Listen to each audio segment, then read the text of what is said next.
taking notes and taking notes only, no emails, no twittering, anything like that. If you have a phone, turn it off, keep it out of view. If we see it up here, we don't know what you're doing, someone will probably take it from you. Okay? Any questions?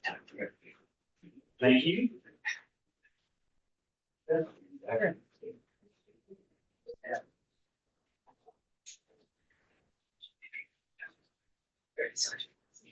Too excited. No sleep.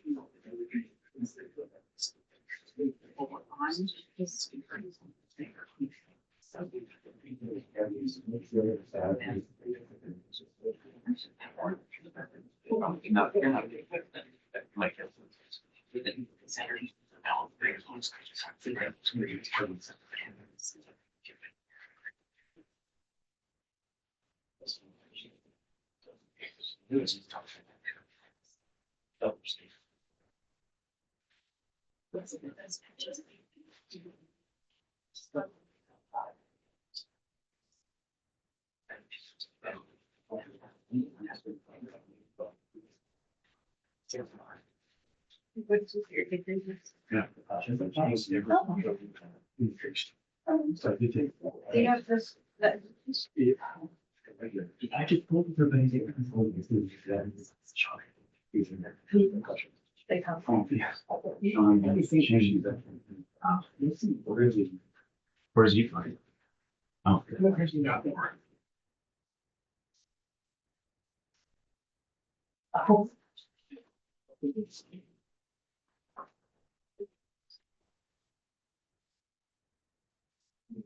Two outrageous.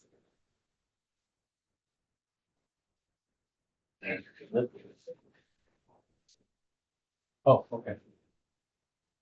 Oh.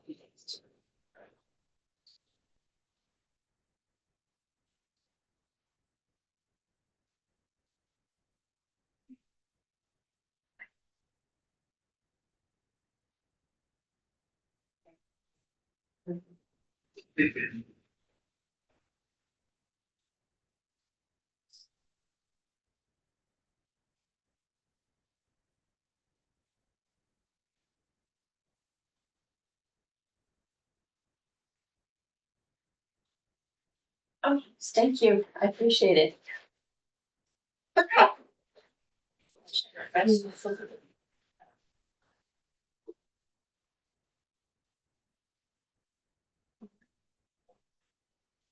All rise. Thank you very much. Please be seated. Good morning. So let's get on the record, please. We're now on the record. This is State versus Bryan Kohberger, case number CR 29222805. Mr. Kohberger is in the courtroom. He is represented by Ms. Taylor, Mr. Logston, and Ms. Nassif. The state is represented by Mr. Thompson. Ms. Jennings, okay, I didn't see you immediately. Ms. Beatty and Mr. Nye. We're here on a motion to change venue from Latah County to Ada County, filed by the defense. Preliminary, anything, Mr. Thompson? In your honor, not from the state. Okay, thank you. Ms. Taylor? Your Honor, just that there is a stipulation that the court received the exhibits that were filed along with our declaration and our memorandum in support. That's correct, Your Honor. All right, so we're talking about all those slides? There were like 100 slides. There were 100 slides, Your Honor. We're talking about those, but in particular, the references to all of the media coverage, the articles that were contained, the table with the links to all of the articles that depict all of the media coverage. So are you going to show those publicly, or those are for me because I'm the one who has to make the decision? Those are for you. Yeah, okay. We'll have PowerPoint presentations today, but we will not be going through the hundreds of articles that have been provided for the court's consideration. Well, I'm thankful for that, because I did look through all that, and I thought, oh, this would be not a good thing to, push out to the public. because we're trying to protect that, right? Your Honor, we are, and I think it would take an extraordinary amount of court time to try to read through all of the articles or review all of the bits of news coverage that have happened in this case. We do intend to offer a little bit of a preview throughout our testimony, but certainly not the hundreds of articles and news stories that have existed. Well, that was my other concern. So, all right. Well, call your first witness. Your Honor, Ms. Massa, we'll start. Okay. Mathis, thank you. Good morning, Your Honor. Good morning. Your Honor, as we get started here today, what I'd like to do is provide you with a roadmap of where we're going with our witnesses. The standard here is whether there's a reasonable likelihood that pretrial publicity has affected the impartiality of prospective jurors. To establish the quantity of pretrial publicity, we will call James Todd Murphy with true scope. To establish effect on partiality, we will call Dr. El-Alayli to discuss the social science behind juror decision-making. Then we will call Dr. Bryan Edelman about the survey and what it means. And finally, we will call Dr. Dare about the validity of the survey methodology. We are not calling today Scott Sunby, but as you listen to testimony today, please keep his sworn affidavit in mind. With his 39 years of studying capital juries and teaching at the National Judicial College, he is considered by the United States Supreme Court an expert in this area. He has published this book. It's called A Life and Death Decision, A Jury Weighs the Death Penalty. And this book is a culmination of interviews of over 1,200 capital jurors and how capital juries make decisions. Research shows that when a small community creates pressure to impose death, an Eighth Amendment violation may occur. Through these witnesses today, we want to avoid beginning a trial with, as Mr. Sunby states, quote, a thumb on death's side of the scale, end quote. And with that, I call James Todd Murphy. Okay, thank you.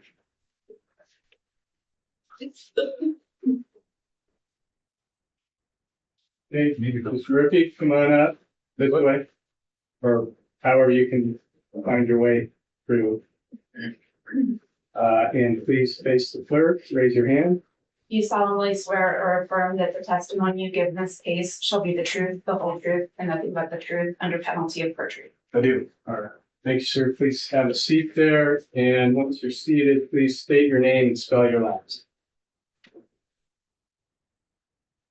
James Todd Murphy. I go by Todd, my middle name. Last name is Murphy. All right. Sir, take you, Jacqueline. Mr. Murphy, how are you employed? I'm the president of True Scope. That's spelled TrueScope. It's one word. And can you explain what True Scope is? Sure. True Scope is a media monitoring and analysis service. We wrap our arms around all the media types out there. You can do it on a global level or a geographically isolated level. Normalize all that data from television, radio, newspapers, magazines, social media, online sources. Index that with metadata so we know date, time, placement. We assign sentiment metrics to it. And from that, we can extract data sets for what our clients need, specific to topics or phrases. Can you explain how you track this media intelligence that you just described? Sure. So we have feeds that are coming in. For example, we acquire a feed from X, formerly Twitter. We have an online feed that accesses all available online sources. We have a broadcast feed of TV, radio, and podcasts. All those feeds come into us as they're broadcasted, as they're posted, as they air or are printed. We don't do any modification of the text or the context. We just take it as it was provided by the content owner, index, store it, and then run queries against it. Where did you travel from to be with us here today? Our North America headquarters are in Omaha, Nebraska, where I live. Would you tell the court about your background in media intelligence? Sure, might sound cliche, but I was born into the business. My father acquired press clipping service called Universal Press Clipping Bureau in 1959. Eventually met my mother. Without further detail, eventually I became in existence. If it's a technical phrase, I'm not sure. So working alongside my father growing up was just part of the DNA. I studied psychology and communications in college, and when I graduated, the internet was beginning to become a thing.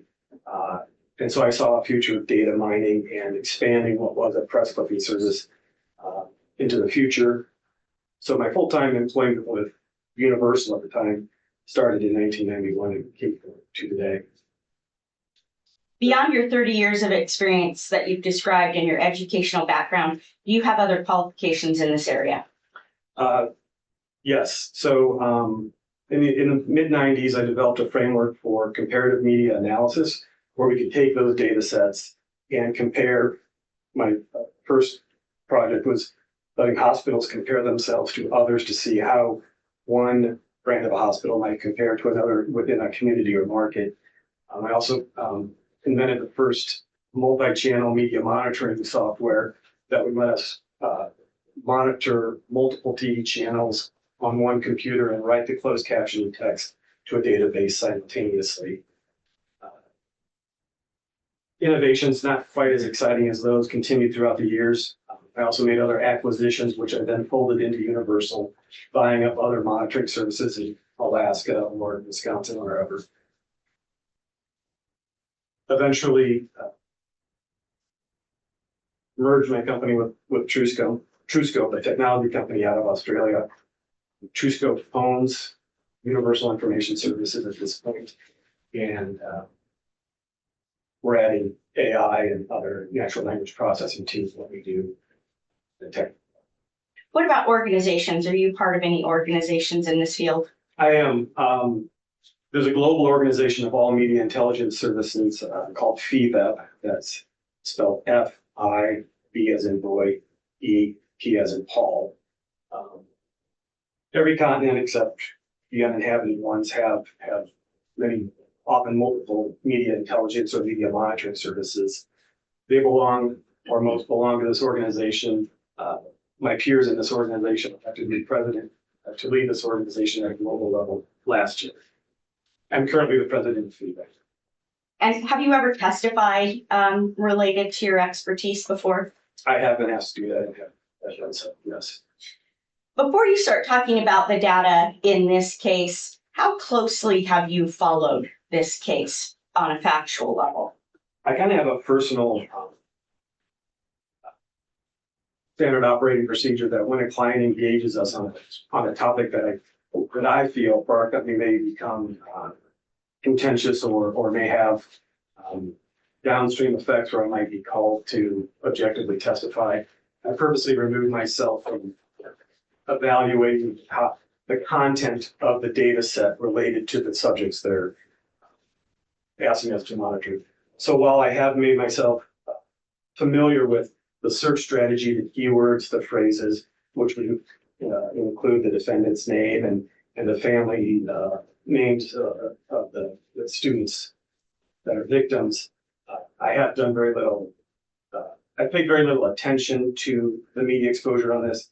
In fact, I just learned that the judge of this case has a last name that sounds like he was born for this role. That was last night. I didn't know who the judge was. Coincidence. My apologies for not knowing who you were until last night. Thank you. Are you familiar with Ms. Saucier, who testified last year in this case? Yes, Jean Saucier is my right-hand person. She's a senior vice president of client success. She has a media measurement background that started years before she came to be under my employment. I would venture to say she's as much of an expert in this area as I am. And if she was actually here, I'd probably say she's more of an expert, but since she's not, I'll tell you that for myself. So for context purposes, when she testified about data in TrueScope, is it the same set of data that you've just testified to? Exact same data. We work at the same company. We have access to the exact tools. She works with clients directly as yourself, and I work directly with her. How is TrueScope using media intelligence in this case? I'll say it maybe functionally. We have been asked by you, our client, to track specific topics related to this case, names associated, and I might say the more unique a phrase is, the more accurate our media monitoring can be. If the name was John Smith and Susan Jones, then we have to do much more Boolean logic, apply more Boolean logic to make sure that we're focused on extracting it's very specific. So for you, we've built a search query using Boolean logic and AI to focus on the stories that are of interest in this case. The second half of what we're doing, so that's the media monitoring. We first capture the data. That creates a data set. Then that data set is analyzed by our analysis team, which is led by Cheryl Lewis, Theril, Lewis, Lewis. And she has an assistant data analyst who they're trained in a way that we call cross-coder proficiency. So whether Cheryl analyzes a story or Harry, her assistant analyzes it, they analyze it in the same manner. That also creates a check and balance that if something in the media monitoring function picks up a story that matches the name Judge, but for some reason isn't the Judge associated with this case, the analyst then at a human level can say, that's the wrong Judge, and it would be removed from the data set at the analysis level. What objectives is TrueScope trying to achieve in this case? We've been primarily asked to look at the, without even being hyperbolic, would say an extreme amount of media coverage, its impact on a population or a community, and the statistical volume of that media exposure on various communities across the U.S., but focused on several counties within. How long has TrueScope been gathering data for Mr. Kohberger's case? I believe we were engaged on February 15th, 2023. We have some ability to pull some data forward from that time, but that's when technically the engagement came. And you've talked about the media types and the data that's gathered. Is area or location of media coverage able to be determined? Yes, in most cases, maybe I'll separate that into two areas of media. You have traditional media, which would be television, radio, newspapers, magazines, even online news sources. Those are all tied to a specific city and state.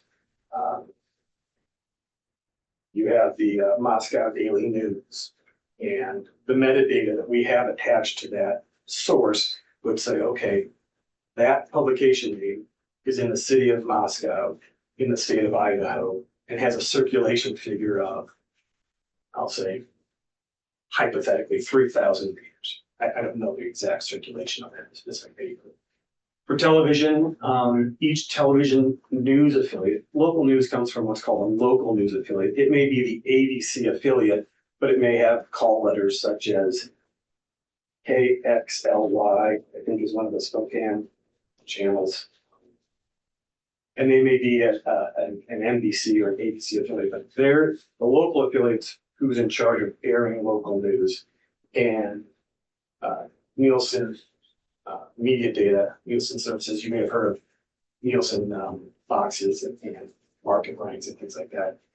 They know that that station is in this city, in this state, and each affiliate is part of a DMA, a designated market area. Stop me if I'm going too far down the rabbit hole, but a designated market area, although the news may come out of Spokane, Washington, the designated market area is a radius around that can take in additional cities, counties, and at the functional level, consumers of news, viewers in this case.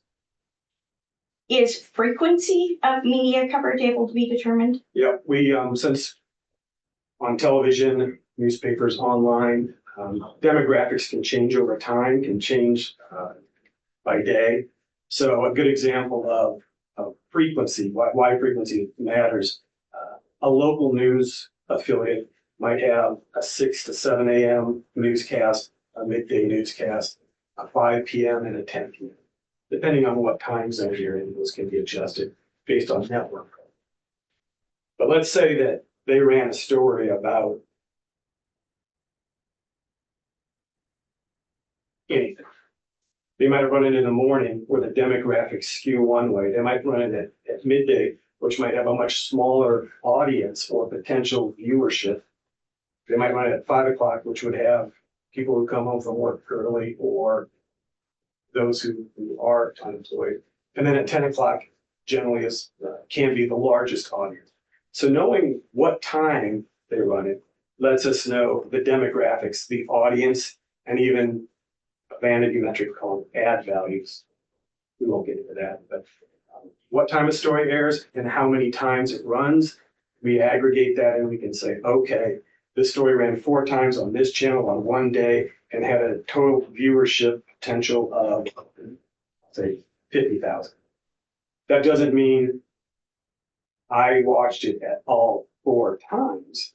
That just means the viewership at each of those times has the potential to see it. And that's where frequency comes into play. Are there types of media coverage that Truth Scope does not gather? We don't track anything that's illegal. We don't go behind, we don't penetrate privacy rules such as your personal Facebook pages if they're marked to private.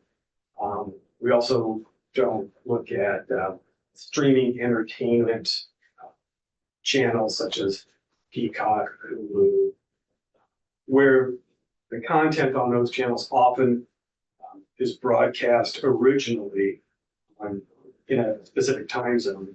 We call that an ephemeral broadcast where it aired at 5 o'clock and then was lost to the ether.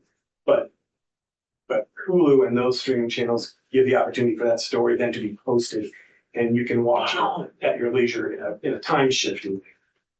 We don't monitor those adjacent streaming channels, because they're subscription based, demographics are different, and we already have the content as it was aired originally. I'm going to hand you what's been stipulated and admitted as a part of Exhibit C. I've shown the state, Your Honor. Thank you.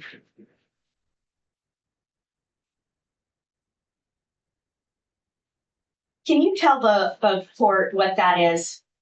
That is a very base level spreadsheet of all the media exposure, just looking at some of the topics specific to this account that you've engaged us for, including the topics that you've specified we monitor for your account.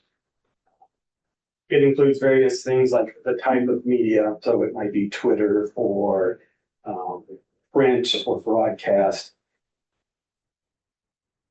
It would include the metadata we include, city, state, circulation, viewership, things like that. There's also hyperlinks.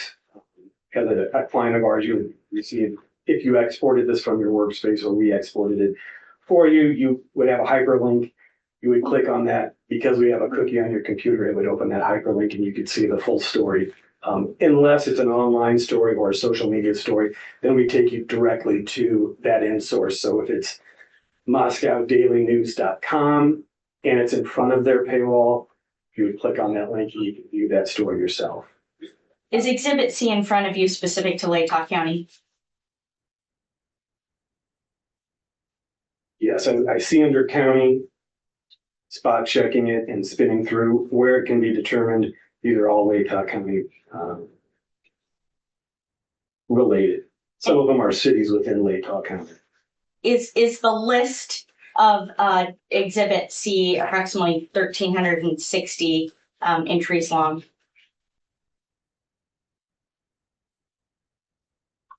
Yes, I can confirm that's the number of rows, which, and each row would indicate a individual media mention, or also known as a media story, an article or a news story on a broadcast. And Your Honor, I won't have him hand that to you now, but for purposes of the record, that will be a paper copy for the court's file. You have that in an Excel spreadsheet that's much easier to read than what is in that paper in there. Right, okay, so this was agreed by the state too. So I just want to make sure, because I have the exhibit C also that was attached to your brief, Which is which is 300 pages.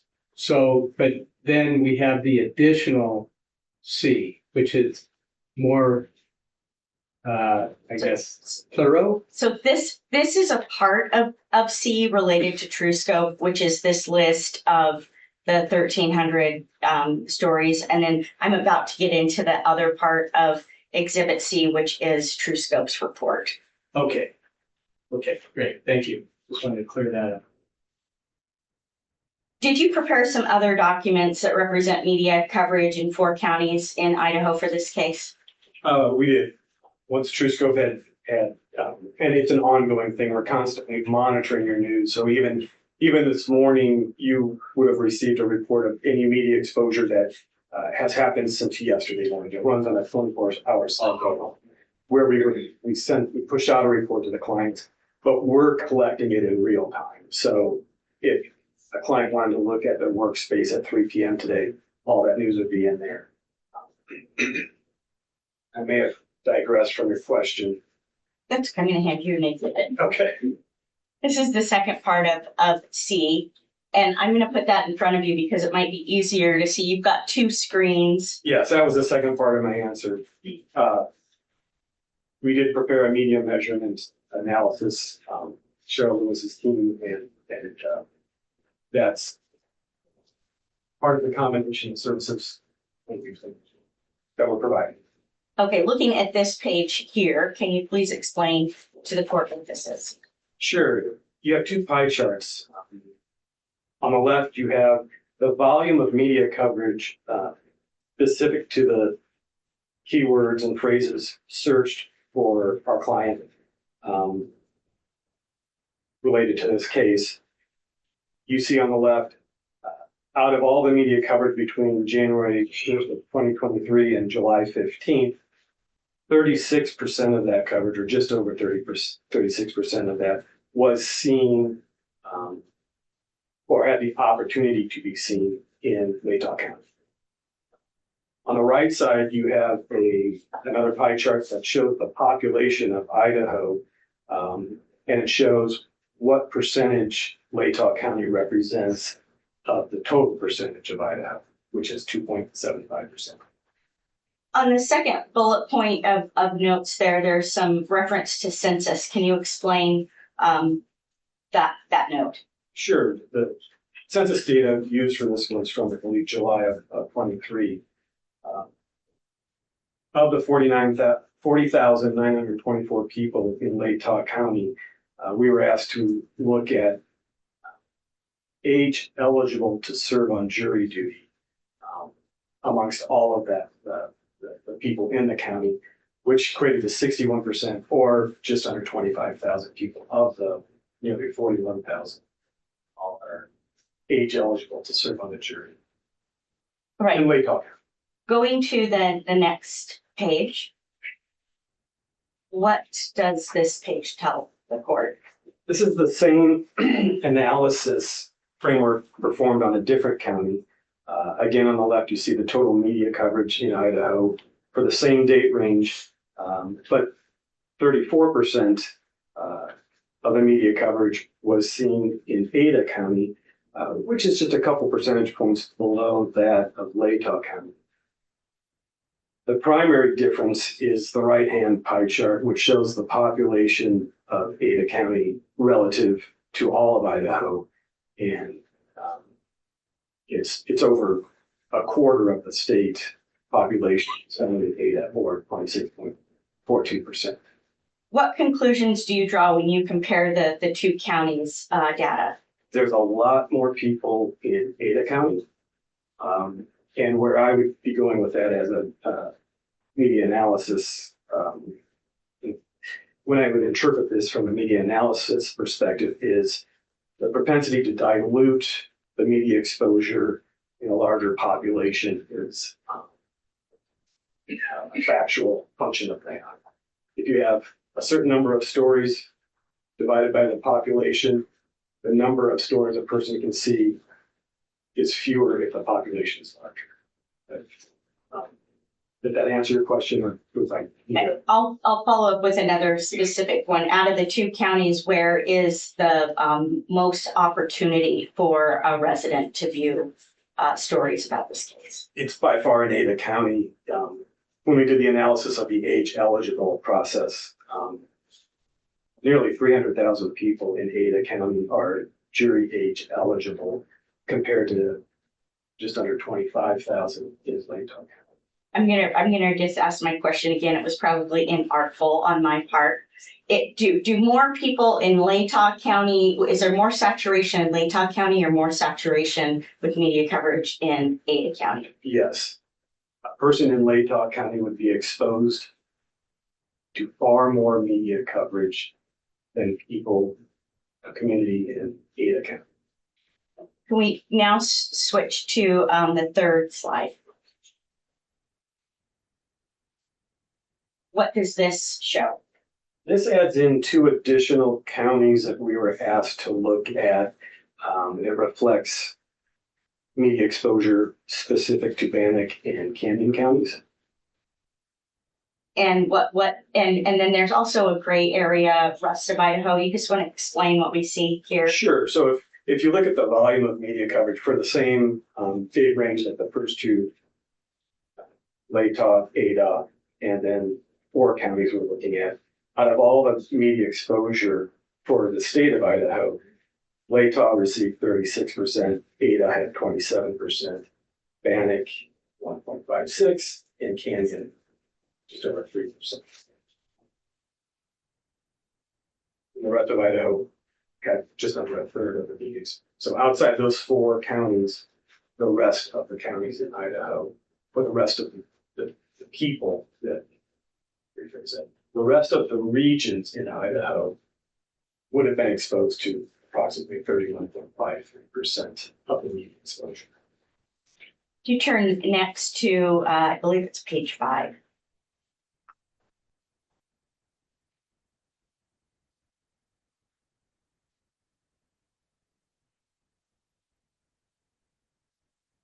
Explain what opportunities to be seen are and the differences in the counties.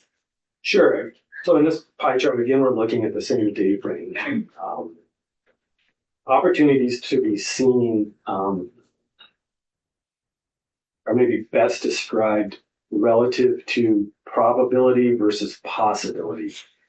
Each person in any of these 4 counties, or the rest of Idaho for that matter, have an equal possibility to see a story. It's like flipping a coin. You can flip a coin 100 times and the possibility of it coming up heads is equal every time.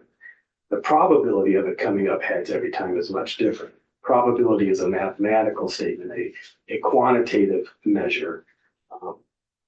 And so opportunities to be seen are dependent on the media type. So we measure opportunities to be seen for, say, newspapers based on their circulation. These are paid subscribers who you then infer pay to receive that news, they consume that news. Television has Nielsen audience figures. Nielsen measures those in smaller markets quarterly, in larger markets 6 times a year, I believe.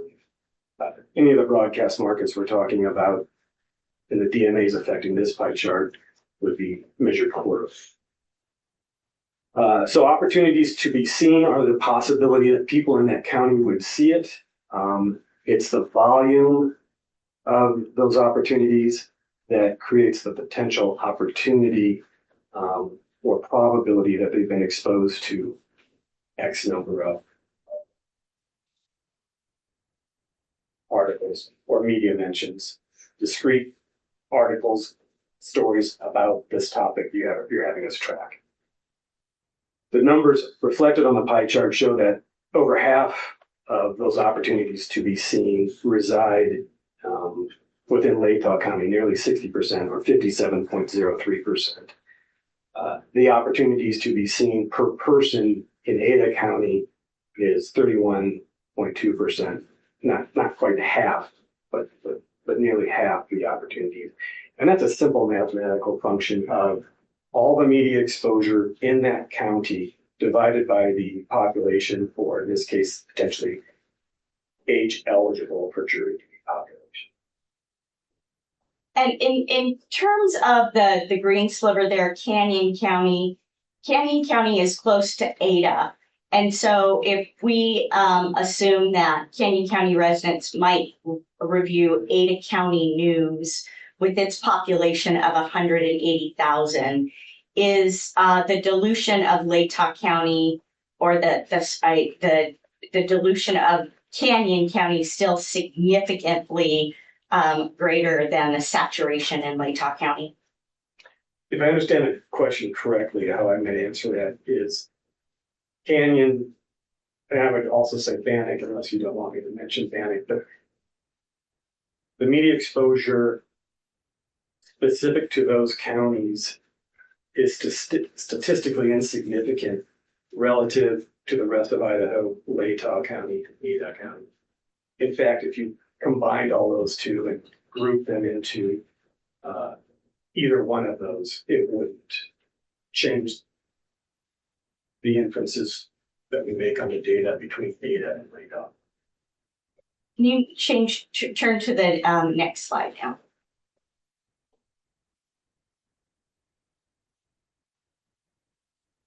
Tell the court which line represents which county and the color. Sure, the darker line, the red line is maybe the easier one to see. That's Ada County, and the darker line, it's a blue or might look black on the screen, is Latah County. And Judge, for your purposes, this is C1 that was filed with the reply, which is an update from the original memorandum to include a more recent date, the date that we filed, August 19th, the reply. So I don't know what one you're looking at, but the one on your computer screen is the one that we're talking about right now. Thank you to tell me that. Could you explain, Mr. Murphy, what the purpose of showing this over time does for the court? Yeah, one of the more interesting charts that we develop for our clients is media coverage over time. And in this case, we're looking at January 1st of 23 through August 19th of 24. If you look at the red line, which is Ada County, you can see that aside from May 2023, it often lags by volume of coverage behind Latah County, in most cases by 50% or more of the media coverage. So if I rephrase that in maybe simpler terms, the media exposure in Ada County for the majority of time between January 2023 and August, continuing into August 2024, has been far less in Ada County than in Latah County. And what can you tell from the spikes? Have you correlated those with case events? Sure. It might be convenient to look at it analogous to maybe a stock portfolio. Oftentimes a peak is followed by a valley, unless you invest in NVIDIA. But May 2023, you see 198 stories. I believe that highest peak for Ada County was the indictment is what's driving that peak. Now, when you compare that to Latah County, I can see that moving towards that indictment, there was ongoing media coverage. So while Ada spiked, it had a quick uptick and what I would call a fairly slow decay because of the extreme nature of the topic of this story. When we look at Latah County, it is more consistent. And after the indictment, Latah County surpasses media coverage over time consistently up through August of this year. And this was filed with the court on August 19th, and we're here on August 29th. Have you been able to review and see what's going on with the coverage regarding this case right now as we sit here? Yeah, I took a look Tuesday. I started seeing the media exposure ticking up again. It was fairly high yesterday. In my professional opinion, I would wager it's going to be extremely high today. And that's a function of public interest in an extreme news story. A story, you may have heard the phrase, this story has legs. A story that is extreme, unique, atypical, has greater legs than, say, high school football scores you hear on the 10 o'clock news on a Friday night. Those would have a very fast decay of memory on consuming viewers. This type of story will remain on the mind and be of interest up to and beyond the conclusion of this case, however that might be. Would you flip to the next slide?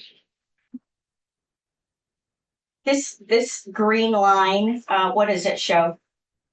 It shows somewhat of a similar pattern across the entire country. It's the same date range. It's also showing media coverage over time, but it's looking at all media exposure nationwide. So while you feel things very acutely locally, even a story as extreme as this garners less interest the further you get away from the local community. And to look at this on a nationwide chart like this, you can see it remains in the mind, and these are large numbers. The indictment of over 13,268 or 13,268 media mentions on May 2023 shows that the nation was interested in it, but that decay has been faster on a nationwide level just because, according to the decay of engagement on news stories, the further you get away, the less, I don't mean to sound callous, but the less interesting it is if you're in Florida than if you are in Latah County or something. So in terms of looking at decay, I want to ask this in the context of the story waning for the court's purposes of projecting, say, months down the line next year at trial. Based on the data that you're seeing, is this story waning in the news? No. In fact, if we could make one more line on any of these media coverage over time charts, you would see an upslope on the first one, this chart. You already see it ticking up, the one that compared Latah to Ada. If we could bring that chart forward to today, you would see that going up, and that will be consistent anytime this case has significant news or a significant hearing in Latah and Ada County. It will be of interest. And I would say that the delta or the difference between Latah and Ada County will continue to be statistically similar. It will probably potentially always be of greater interest in Latah County than in Ada County. Not to diminish the interest in Ada County, it's just, I believe it's further away than Latah County from where the alleged crime was committed, or the crime was committed. Is Nez Perce and Lewiston are they a part of Latah County's designated market area? To my knowledge, yes. What does that mean for Lewiston and Nez Perce to be a part of the designated market area of Latah? That's real simple. If the population in another county, they're cities. Nez Perce is a county, Lewiston is a city. Okay, so, the population of those, I guess, could you rephrase the question? Are the, what does it mean for those, for Nez Perce County and Lewiston City to be a part of the Latah County designated market area? Okay, so that would increase the population, of people that have opportunities to see the story within the same designated market area. So if you're in Latah County, you have the same potential to see the stories in Nez Perce and Lewiston. Does that change the mathematical outcome of the original pie charts we looked at? Those two counties combined with Latah County would have to exceed the population of Ada County in order for this dynamic to change. I don't know how many people are exactly in each of those counties, but if together with Latah County, they exceed 295,000 potential jury eligible jurors, then you might be able to say the impact from the media on those two populations or exposure to media could be equal. But if Nez Perce and Lewiston are smaller counties and together with Latah are still significantly lower than Ada County, that's not going to change the determination I've made in this data. I have no further questions. Thank you. So, is it Ms. Beatty here? Yes, Your Honor. Thank you. Cross-examination. Just briefly, Your Honor. Good morning, sir. Just for my own clarification, on those pie charts, when it says Latah County and Ada County, are you limiting that to the boundaries of the specific county, or are you talking about the broader designated market area? When what we're looking at is media mentioned that impacted the county. The county specifically. Right, so. Thank you, sir. Yeah. So in looking at those line graphs that you presented, I noticed that they started in January of 2023. Correct. So December of 2022, Mr. Kohberger was arrested. Were you able to make any determinations of media coverage in December of 2022 at the time Mr. Kohberger was arrested? We were not engaged nor tracking the media. Okay. And that's not possible to go back and track that. We can do what's called a back search, but we can't. Certain media types have expired. Online news links, social media might have been taken down. So you can do it. I wouldn't say I would present it with confidence. Thank you. I can show you a number. Thank you. So fair to say, though, that there probably would have been a pretty substantial spike at that time as well. I would say yes. And possibly, although you can't say for sure, that spike could have been even higher than any of the other spikes on this graph, possibly. The possibility exists. Thank you, sir. So for the first 6 months on this chart of volume of media coverage over time for Latah and Ada County had more intense media coverage in January, February, March, April, May, and then June, and then in July, there's a crossover where Latah County is higher than Ada County. So fair to say for that first 6 months, Ada County did have, at times, fairly significantly more media coverage than Latah County. Correct. Okay. And counsel talked with you about these peaks and how they correspond with specific events in the case, such as court hearings. Would you expect that if the court were to make a decision to start closing certain hearings, particularly evidentiary hearings as we approach trial, that would be a mitigating factor that would decrease the amount of media coverage in this case? I can't say yes or no on that. I would say it depends. If those closed meetings were a public record, then the media most likely that's following this would still have a high probability of reporting on it. They may just not have any image or interviews or some of the elements that go into a more engaging news story. So the coverage might be less intense. Intense is a qualification that I'm not able to make. I can't tell you how intense something impacts you as a viewer or a consumer of news. Sure, thank you. And I noticed in that chart of Latah County and Ada County coverage that in the last couple months, that coverage intensity in both of those counties has become pretty close again. Is that fair to say? Yeah, yes. And so based on these charts, it's really not beyond the realm of possibility that Ada County could again surpass Latah County in coverage, at least at certain points, correct? Again, there's an equal chance of possibility. The probability based on the data, I would say is no, in my professional opinion. We've already seen an uptick, and it appears that in Ada County, the news is much more focused and attentive even to what I might consider a less weighted story.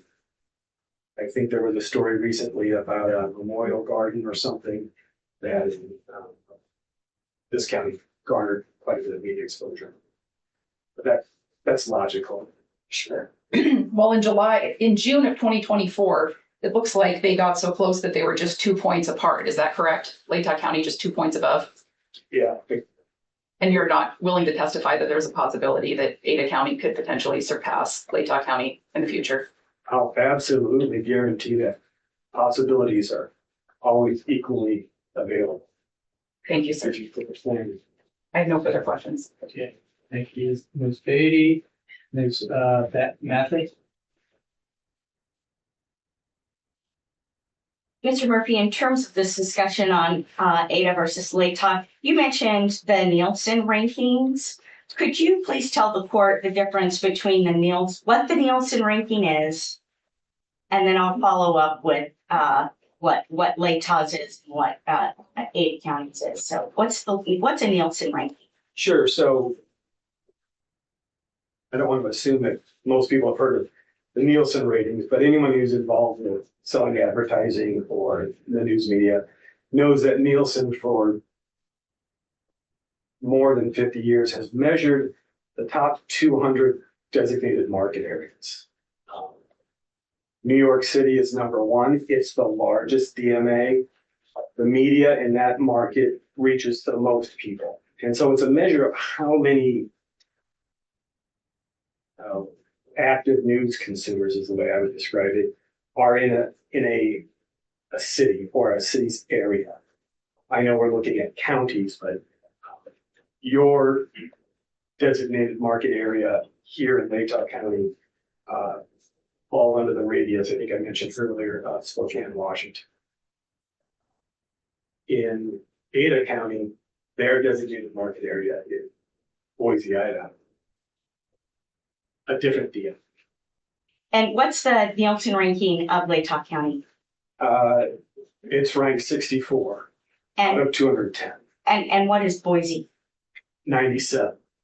I have nothing. So I should follow up and say, in terms of how that's measured, 64 mean that is a higher rank than Boise at 97. The DMA in which Latah County resides has far more opportunities for media stories to be seen based on the strength of the DMA. As you get down to the smaller DMAs, for example, Glendive, Montana, has historically been market 210 last. They have one CBS affiliate. There's just not a lot of news coming out of an area, a DMA like Glendive. But on the two counties you're talking about, they reside in a DMA that's 64 for Latah County. A larger DMA is going to have more media opportunities to be seen and more media outlets available. As you get to smaller markets, you have fewer and fewer media outlets serving there. Nothing further. Thank you. Thank you, Ms. Beatty. Nothing from the state, Your Honor. Thank you. Okay, may this witness be excused? He can, Your Honor, and the exhibits that are with him can go for you for the court's paper file for the record. Thank you. Okay, sir, you're free to leave or you're free to stay. Thank you. Appreciate it. Being here. Thank you. Thank you.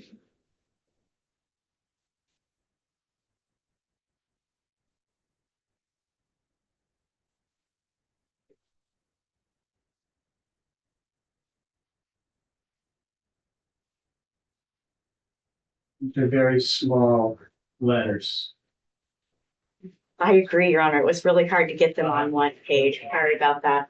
Thank you. Why don't we take a quick break? And maybe come back at 10:20. Okay? Thank you.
All rise. Thank you very much. Please be seated.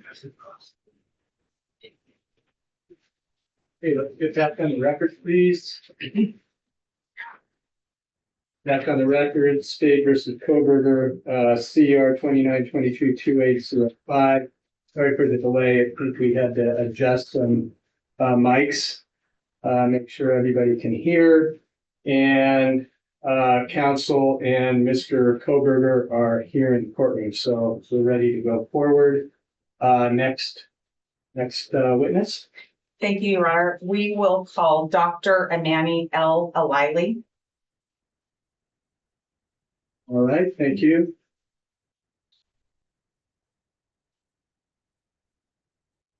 Thank you, ma'am. Please raise your right hand. Do you solemnly swear or affirm that the testimony you give in this case shall be the truth, the whole truth, and nothing but the truth under penalty of perjury? I do. All right, thank you. Please have a seat and then please state your name and spell your name. My name's Amani El-Alayli. Last name is E-L-A-L-A-Y-L-I. Thank you. Ms. Taylor. Thank you. Good morning. I can see you brought some papers to the witness stand with you today. Will you identify what those are? Yeah, it's just copies of the slides. It's nothing. None of them in case I couldn't see. Okay, and the slides, does that refer to the PowerPoint presentation that you for us to share today? It Okay.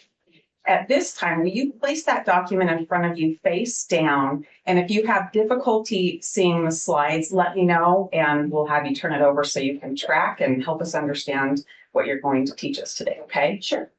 Yeah, I want to make sure then the state has stipulated to admit that. That's Those correct. slides. Okay, thank you. So all the slides that we might be considering today, you agree to. That's correct. Your Honor. Okay, thank you. Go ahead. Thank you, Judge. Will you tell us what you do for work? I'm a professor at Eastern Washington University. What do you teach? I teach social psychology, which is the study of how people interact with each other and influence each other, how we're all affected by social situations. I'm going to ask you some questions so that I can understand your background that led to your ability to teach. But I want to know if you're here today in your capacity as a professor or in your separate role as an expert consultant. And here's my separate role as a consultant. So what I'll be talking about today is based on my expert opinion, based on the research I've conducted and what I've learned about in the field, and it's not affiliated with the university. Thank you for that. Now let's go to your education. What degrees do you hold? So I have a bachelor's in psychology, and I have a master's and Ph.D. in social and personality psychology, with a focus on social psychology. What does that mean, a focus on social psychology?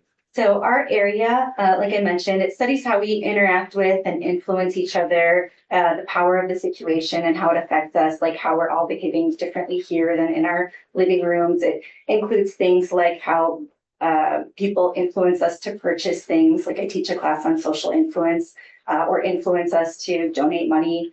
And then my specific area of focus is on social cognition, which is how we select, remember, and interpret social information. How long have you been teaching? I have been teaching since before I graduated with my PhD, so since the late 90s. But I started my positions as a professor in 2002. 2002? 2002 at University of Florida, 2003 at Eastern Washington University. In your role as a professor and a professional, have you written articles and been published? I have How many, roughly? roughly 15, give or take. Do any of those relate to human bias? Yes, most of them. So a lot of them are focused centrally on bias, and then many of the others are tangentially related to bias. So it could be biased perceptions of ourselves, how we tend to overestimate ourselves in a lot of ways. It includes biased impressions of individuals, like you might take one thing about a person and make a whole bunch of conclusions about them when you don't know them. And that could influence how you perceive their behavior later on.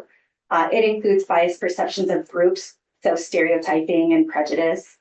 And I've also studied biased impressions of businesses. Have you consulted as an expert in other cases besides Mr. Kohberger's case? Yes, I consulted in a case around 2016 or so, and then I was involved in the non-dissemination hearing here as well for Mr. Kohberger's case. So you're telling us that you've testified before in Mr. Kohberger's case. Is that correct? Correct. And have you testified as an expert in any other hearings besides that one for Mr. Kohberger? For Mr. Kohberger, no, just that one. How One- about other people? Yes, one for, and the case I didn't eke it out. I have a full-time job, plenty to do. But I've been asked to do expert testimony, and I feel like it's the right thing to do to share what I know about bias. Thank you for that. What is your role today? What did we hire you to do and ask you to do? So my role was to evaluate how publicity about a case could shape potential jurors when they come in and sit on a panel, and to see if maybe people who were living in Latah County or have some connection to Latah County might potentially have more problems being objective because of media saturation and other issues. Did you prepare a PowerPoint to help walk through what you have to share today? Yes, I did. I'm going to do my best to open that up. Give me just a moment.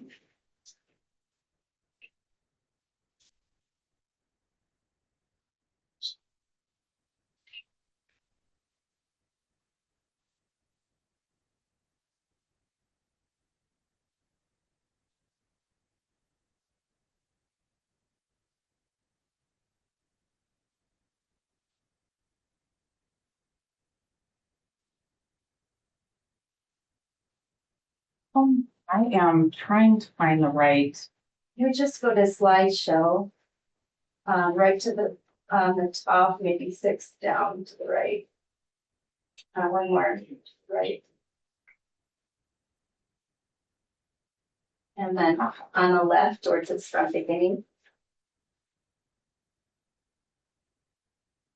Okay. I think we're there. Thank you for helping me through that. Do this regularly.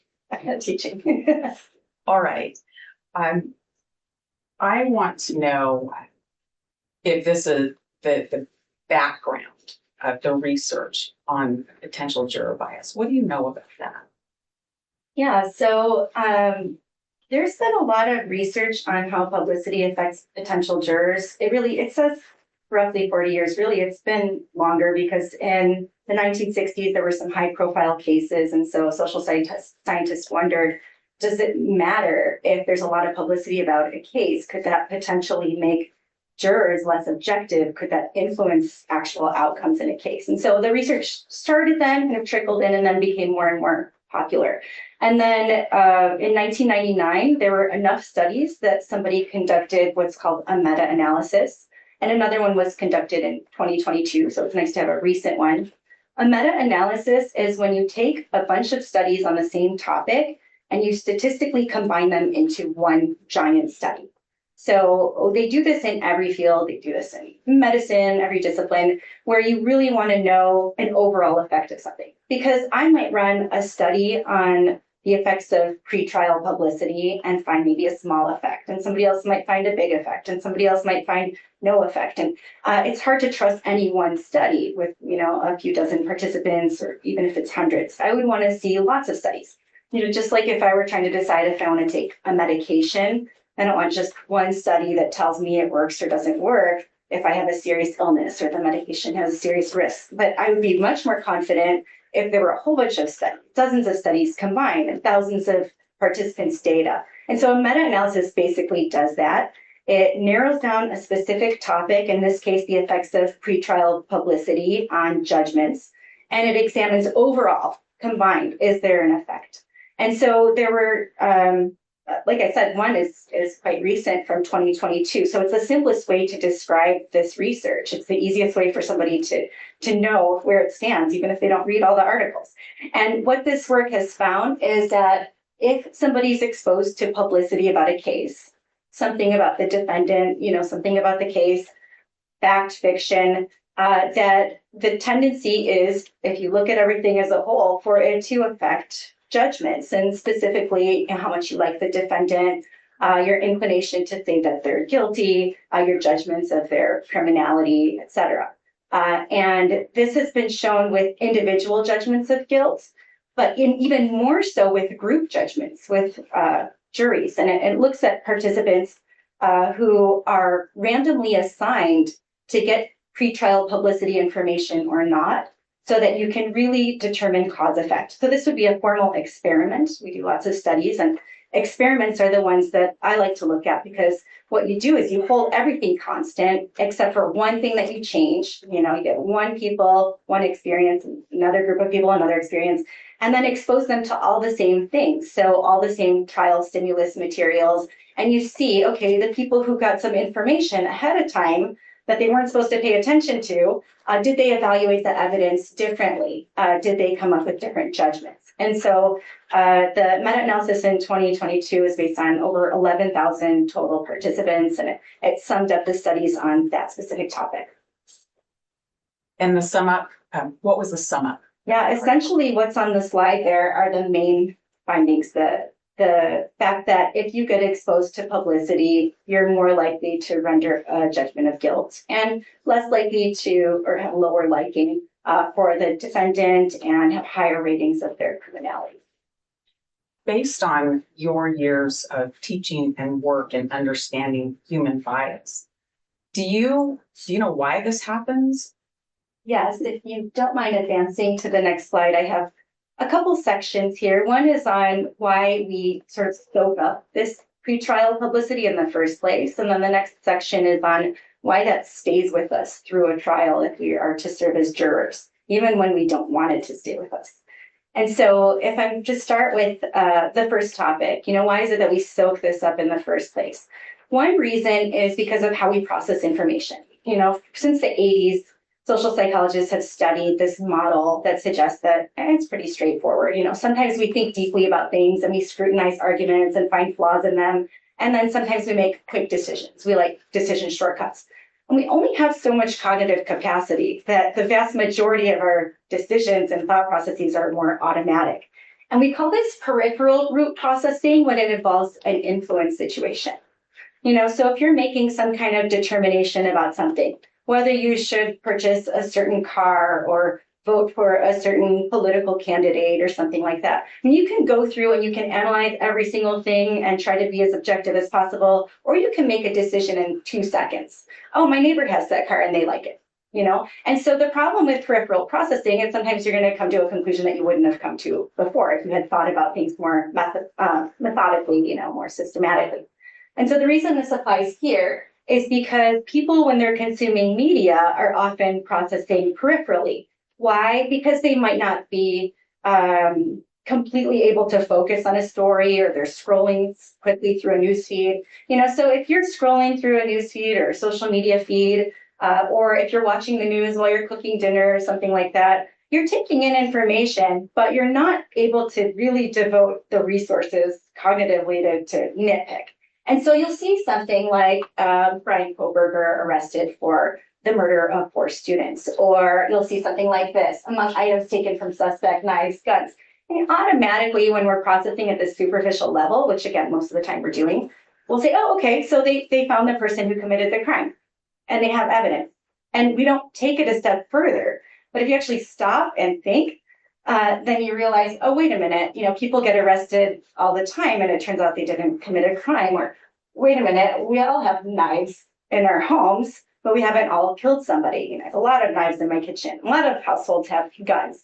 And so we don't take that extra step to really think deeply about things a lot of the time when we're consuming media. It sounds like you're telling me that we're just absorbing information. And in Mr. Kohberger's case, from the media, people may take bits and pieces, and that starts to create a level of knowledge or human bias. We might feel like we know about something more than we do, yeah. Are there other ways that bias gets created? Yes, and it looks like you advance to the next slide. So one thing that's relevant here too is listening to authority figures. So I mentioned that we're processing superficially a lot of the time, peripherally, and one readily available peripheral cue a lot of the time when it comes to this type of situation is hearing information from authority figures, people who have status or expertise, any kind of power, and we tend to listen more to people in those positions. And yes, a lot of the time they have more knowledge, but there are big problems with this. One is that we assume that they're accurate. We forget that they're humans too, that they make mistakes too, that they have biases too. Like if I'm in charge of trying to make a community feel safe by, arresting the right person for a crime, I have a motivation. I want to make sure, I convince myself maybe that, I've caught the right person. And, if I'm in that position, doesn't make me less biased, right? We all have biases. All humans have biases.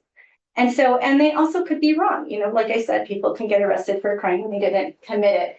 And what we found in research over many, many years, decades, is that if somebody has any kind of indicator of authority, even if it's something as minor as height, but certainly, an occupational status, title, that people will take their words so far that they'll do things to contradict their own morals, and they'll be influenced in areas beyond the person's expertise, like a doctor influencing you in your relationships or something that's totally irrelevant. And so we take it a little bit too far. And in the case of Moscow and Latah County, it's a really small community, right? And so the authority figures are often going to be people who are known and well trusted. And, so that makes this effect even potentially more problematic. And, as you know, Chief Fry, the chief of the police at the time, had said that he was certain that he arrested the right suspect and he didn't have any doubts. And so the community would say, okay, well, the chief of police is sure, so then I can be sure too. But like I said, we can't assume, and there's no trial that had taken place yet. And so we can't assume that that's accurate information, but we tend to take that a little bit too much at face value.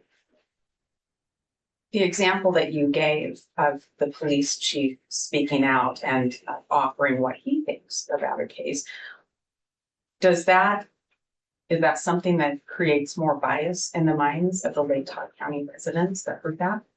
Yeah, they're familiar with him. They know him to be an authority figure. They may know him personally or trust him personally.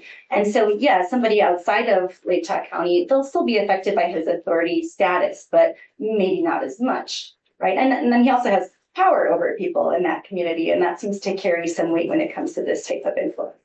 And then also, the president of University of Idaho saying, we can feel safe now, they found the person. It sounds very conclusive when there hadn't been a trial yet. And so another authority figure is pretty major in an area like Latah because so much is centered around the university. Are there other ways that you found that create bias? Yes, if you don't mind advancing to the next slide. This is a phenomenon that goes back maybe a century. We've been studying this in so many different contexts, tons and tons of research on this phenomenon called classical conditioning. And it's basically when we make associations between things and it causes us to have reactions that we didn't have before. Like, for example, if your alarm clock, we don't really have alarm clocks that much anymore, but if your alarm sound on your phone, if that's what you use, wakes you up this morning and you have kind of a negative response to it, it might be because you associated it with waking up before you wanted to. Before, I know I always try to choose a sound that I don't have an aversion to, but then it doesn't take long before now I have a negative reaction. So you make this connection, right? But if that same tone was used every time a loved one texted me, then I wouldn't develop an aversion. I might develop a favorable reaction. So classical conditioning is when we develop a response to a stimulus. It could be a sound, it could be any stimulus at all, including a person, because we've connected them with something that it has been paired with, especially repeated pairings.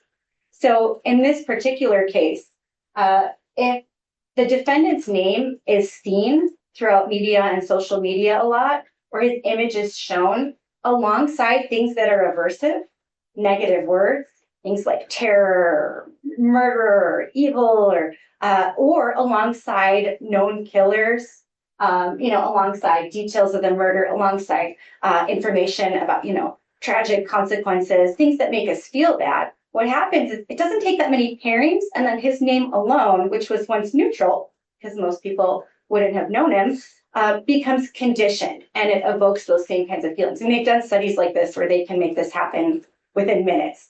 If I could take a picture of any of you or multiple pictures of any of you, show those interspersed with pictures of other people, and at the same time present words, consciously or not consciously, that say things like terror and evil. And at the end of the study, I can ask people, what do you think of this person? And the rating will be lower. And so if you get that exposure a lot, like in LATOW, where people are getting a lot of media exposure and also social media exposure and having a lot of discussions and attending, vigils, and they're really being exposed to kind of all these emotional reactions. If they're thinking about him at the same time, they can't help but make that connection, even if they don't think he's guilty. Let me make sure I understand how big this is, how far-reaching this is. We've been with this case pending for a year and a half, and there's been, suffice to say, a lot of media coverage. There's a lot of pictures of Mr. Kohberger in the media. Do you mean that when we walk into trial and the room's full of potential jurors, there's going to be a great majority of them that before we sit down are going to have a feeling of bias against Mr. Kohberger? Yeah, I do. And you've seen the pictures, these ominous headlines, and that connection can't help but be made. Is this all the way that bias gets created?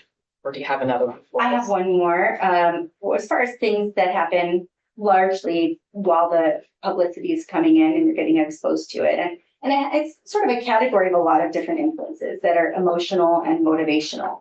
And this one I think is especially relevant to, sourcing people out of Latah County to be jurors. So the media played a role in inducing some emotions like it does. It likes to attract attention, things like fear and anger and sympathy and empathy. But in that community, people are going to have those emotions anyway from everything that's going on. But if the media uses phrases like killer on the loose, everybody stay vigilant, make sure you report all suspicious activity, then they're arousing that even more. And so what happens is when we have emotions like that, they filter in how we process information. Just like when you're angry, you're more likely to remember things that have made you angry in the past than things that have made you happy. And when you're angry, you're also more likely to have kind of an agenda with new information coming in. And so, for example, and this is something that could stay with somebody, this distorted information processing could stay with somebody and could get, there could be a resurgence during a trial where it keeps affecting somebody as they are reminded of their emotions. Because, they've associated moods with different judgments of guilt. Like, for example, if you're angrier, you tend to be more punitive and you want retribution. And in fact, in one study, they associated anger of mock jurors during a trial with support for imposing a death sentence for somebody. And they, when they were angry, they were less likely to pay attention to defense arguments. So people aren't trying to be biased. It's just that when we're in moods, those moods filter how we process information, how we take it in. And, I think I may have mentioned this already, but there's also kind of an emotional, motivational component to feel like the person who committed the crime is under arrest. It is the right person. I think I mentioned it as, being a motivation by the police, but the community has this motivation too in Latah because they were living in fear during all these weeks where they were trying to find somebody to arrest. And somebody was arrested and people could take a sigh of relief. But that sigh of relief assumes that he's guilty. And so we have this coping mechanism, basically, where we want to get rid of these negative emotions. And one way to do that is to feel like, oh, well, if he committed a crime and he's under arrest, then I can feel safe now. And so that's something that could come into play too if you live within the region where the event occurred. And that's because of the fear that was associated with? Any of the emotions really could potentially distort information processing. That last point relevant to fear, but a lot of research on how anger influences judgments and how sympathy for victims, empathy for victims influences judgments. And certainly if you are in Lake Tahoe and have attended vigils and or offered social support, that you're really getting a lot of that empathy and sympathy as well, or if you're exposed to the personal media stories about what happened. So I think I understand the ways that the human bias just gets bigger and more solid in a person.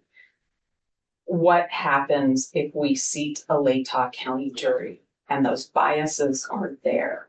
What happens as we put on the trial and evidence is presented? Yeah, well, I mentioned this one can get carried through the trial, this idea of motivational and emotional sources. But there are other things that can happen during trial too that kind of exacerbate the problem. And one of these is confirmation bias. So this has to do with us wanting to confirm our expectations of things. And one of the most fundamental human needs we have is a need for predictability. You don't want to walk into this courtroom and feel like you have no idea what's going to happen. That's uncomfortable. We want to feel like we know what's going to happen. And we know how people are going to behave. And so part of this need for predictability is that it causes us to distort reality a little bit. And so in one way that this does this is through the confirmation bias, which is once we develop an expectation of something, once we decide that this is true, this is the case, or, the defendant is guilty or not guilty, or the defendant lives a certain lifestyle or behaves a certain way, or has, then once we decide something, everything goes through that filter. I talked about an emotional filter. This is a cognitive filter that we actually process information differently based on what we expect to see and hear. It's just like if, you're going to meet up with a friend and you think somebody called your name, you expected it. And so it made you hear it even when it didn't happen. And if somebody does call your name, you hear it more readily. So we're kind of tuned in. And so the processes I mentioned here, this filtering can happen via 3 different processes. One is selective attention. So if I'm a juror and I have expectations about Mr. Kohberger, it doesn't have to be just that he's guilty, but it could be expectations about him as a person. If I have expectations coming in and I'm getting all this new evidence during trial, going through that filter, I'm paying attention to information that backs up my idea. Well, I had this idea that he's a bad guy, and this information backs that up, so I pay extra attention to that. And then they talked about something where, where he was kind to someone, and I don't really have to pay much attention to it. So, we have this filter, and then we process information too in a distorted manner. We actually will change the information to fit in with what we think. It's just a way of our minds simplifying our worlds. And while these processes all help us not be overloaded cognitively, they distort what we take in. So we have to be aware of them. And recall is distorted as well. So, a trial takes place over a long period of time, potentially, and somebody has to remember a lot of information. And if they have distorted recall that's consistent with their expectations before coming in, that's obviously problematic. Is that the only thing that happens when we have new information at trial? No, I have a couple other things that I'd like to talk about. And the first one is belief perseverance, which is really a direct consequence of the confirmation bias. So it's just like it sounds. This is the tendency for our beliefs to persevere, even in the face of contradictory evidence. Confirmation bias supplies us with this filter. And because we have this filter, if somebody gives us all these facts that go against what we think, logically, we should just change our minds. A lot of the time we don't. In fact, there's some evidence to suggest that sometimes we even cling more closely to our beliefs. And anyone who's looked at anything on social media has probably seen evidence of this, where somebody has a strong belief about something and then somebody provides actual facts that contradict it. And then instead of saying, oh, you're right, I see your point. Of course, that can happen sometimes. The general tendency is for people to still stick with their beliefs anyway, because they formed them.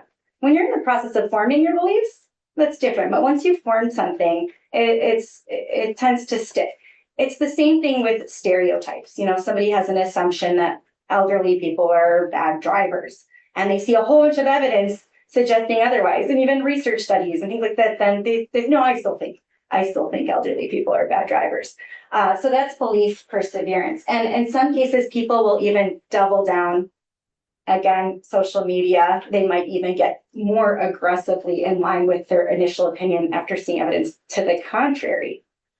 So this is one reason that's directly aligned with confirmation bias. It sounds like they can work together when somebody already has a bias. They've already made decisions about it. Yeah, really any expectation or decision or judgment, even if you don't know that you have it. I heard the phrase of growing legs. Well, there's a famous social influence researcher who used that same phrase with decision making. Like once you've decided something, your decision grows legs of its own.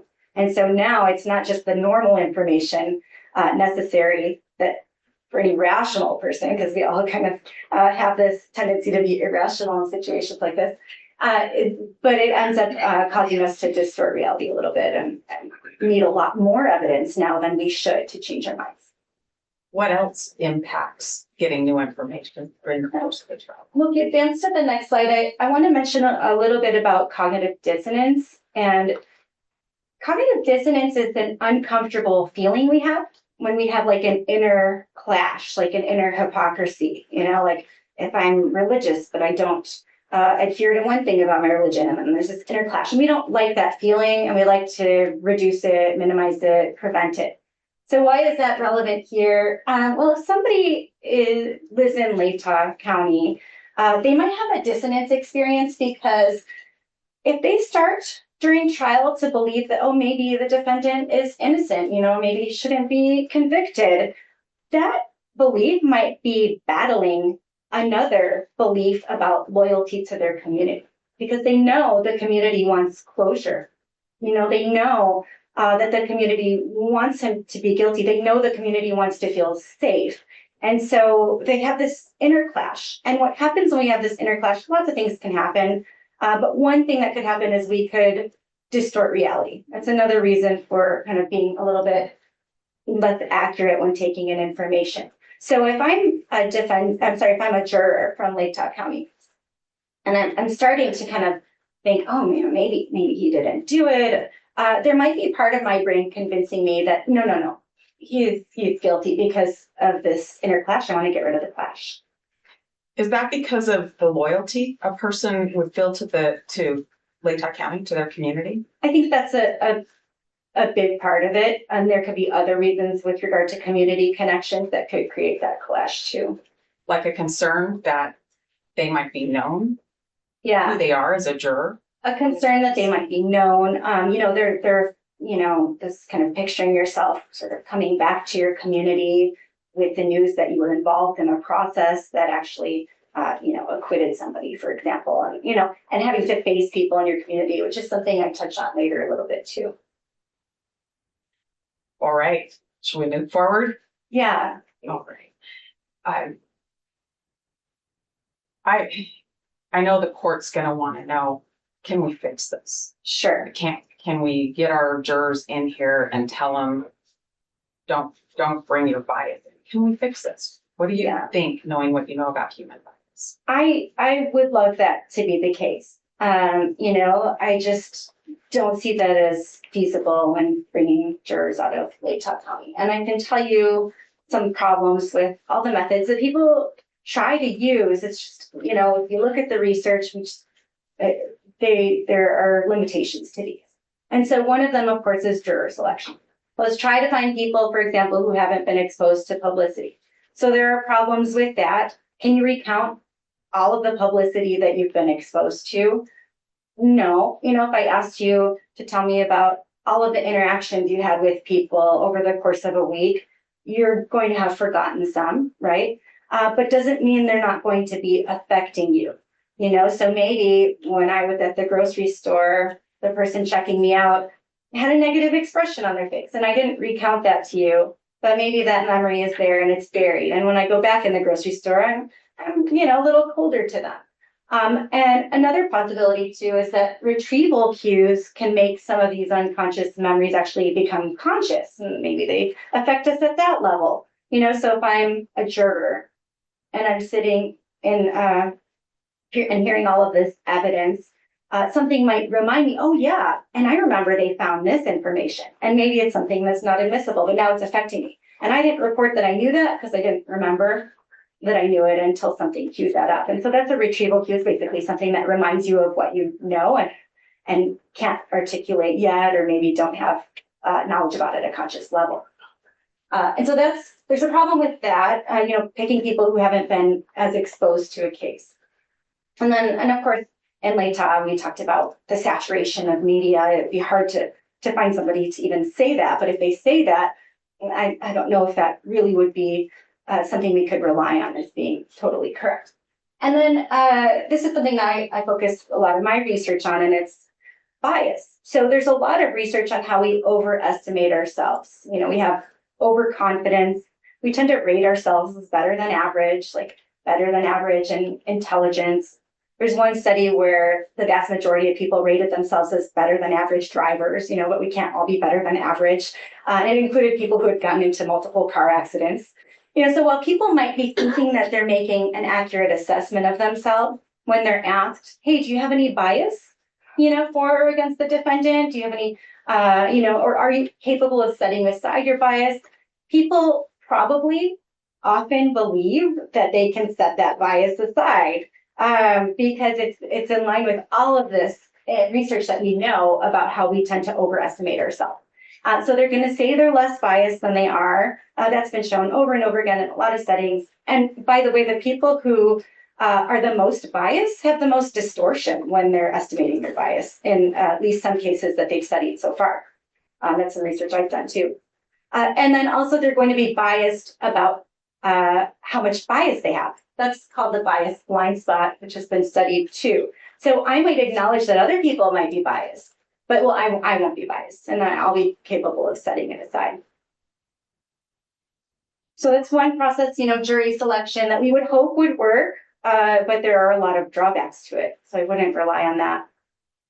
Do you think that it's less likely to work in a situation like this with the amount of negative media coverage that has been going on for a long time?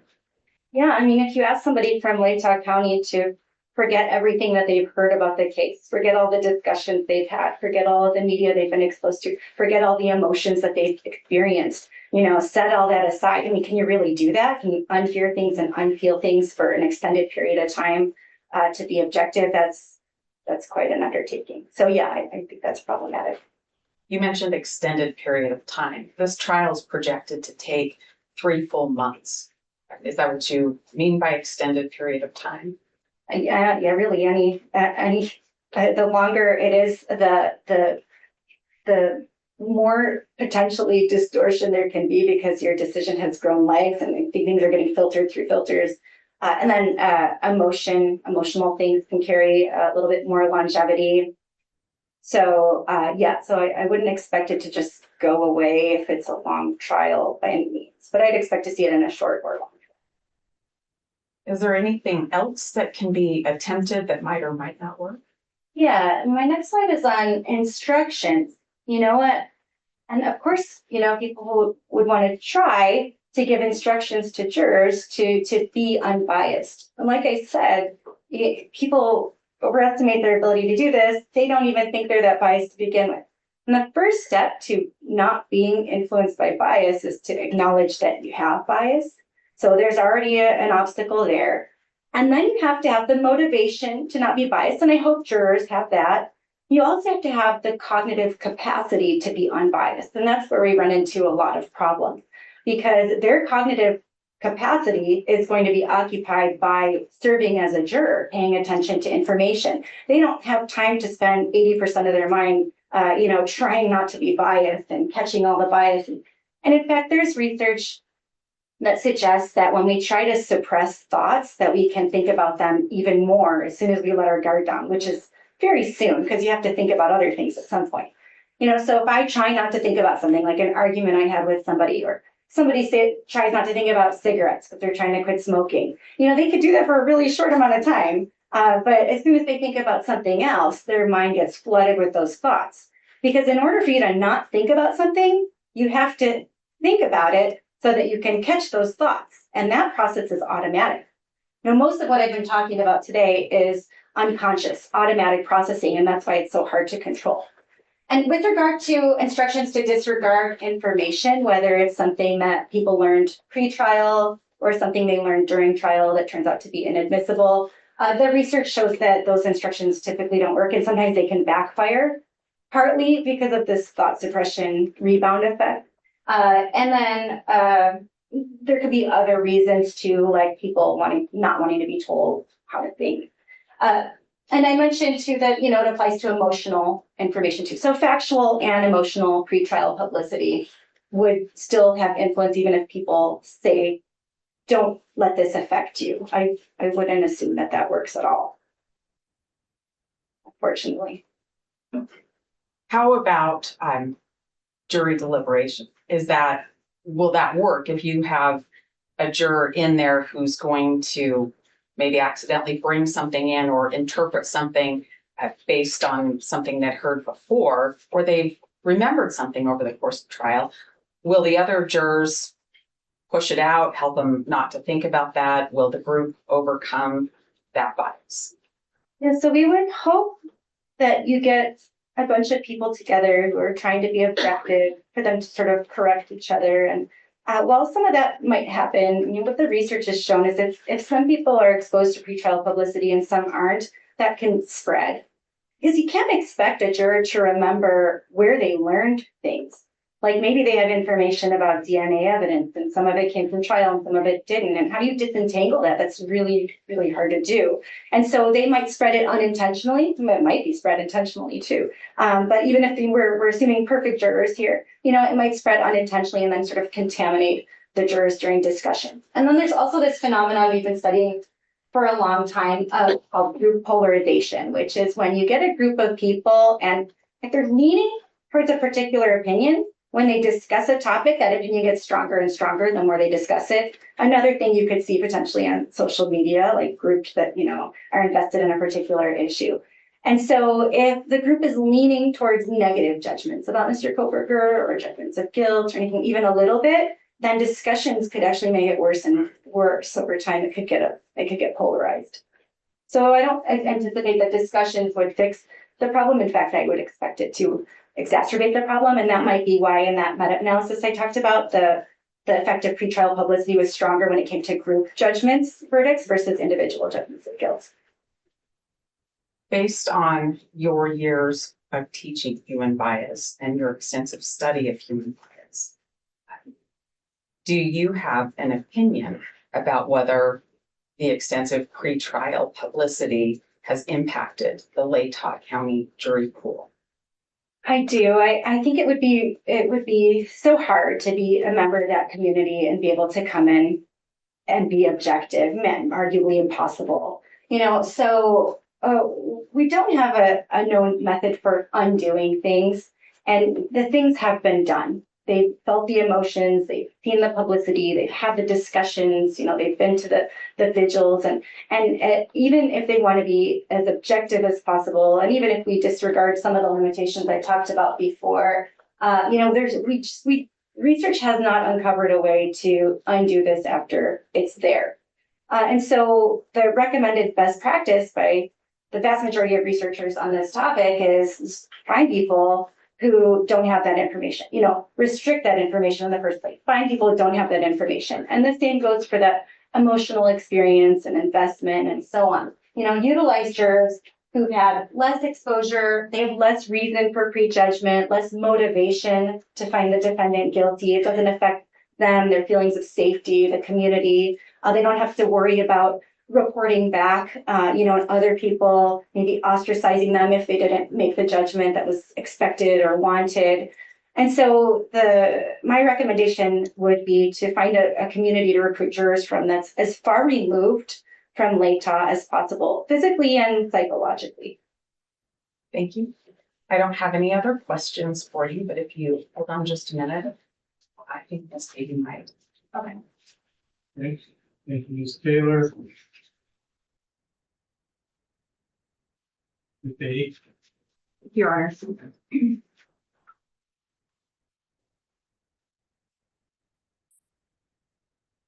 In any jurisdiction where there's been a tremendous amount of pretrial publicity, at least some of these biases would apply to a prospective jury pool, correct? Yeah.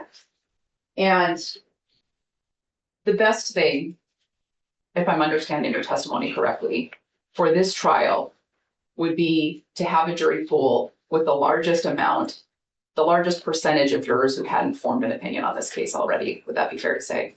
I mean, you need, I can't speak to percentages. You need somehow to find enough people to serve on the jury who have not been exposed. Now, this is a high profile case, so we know the exposure is all over the state, and of course, this is part of it.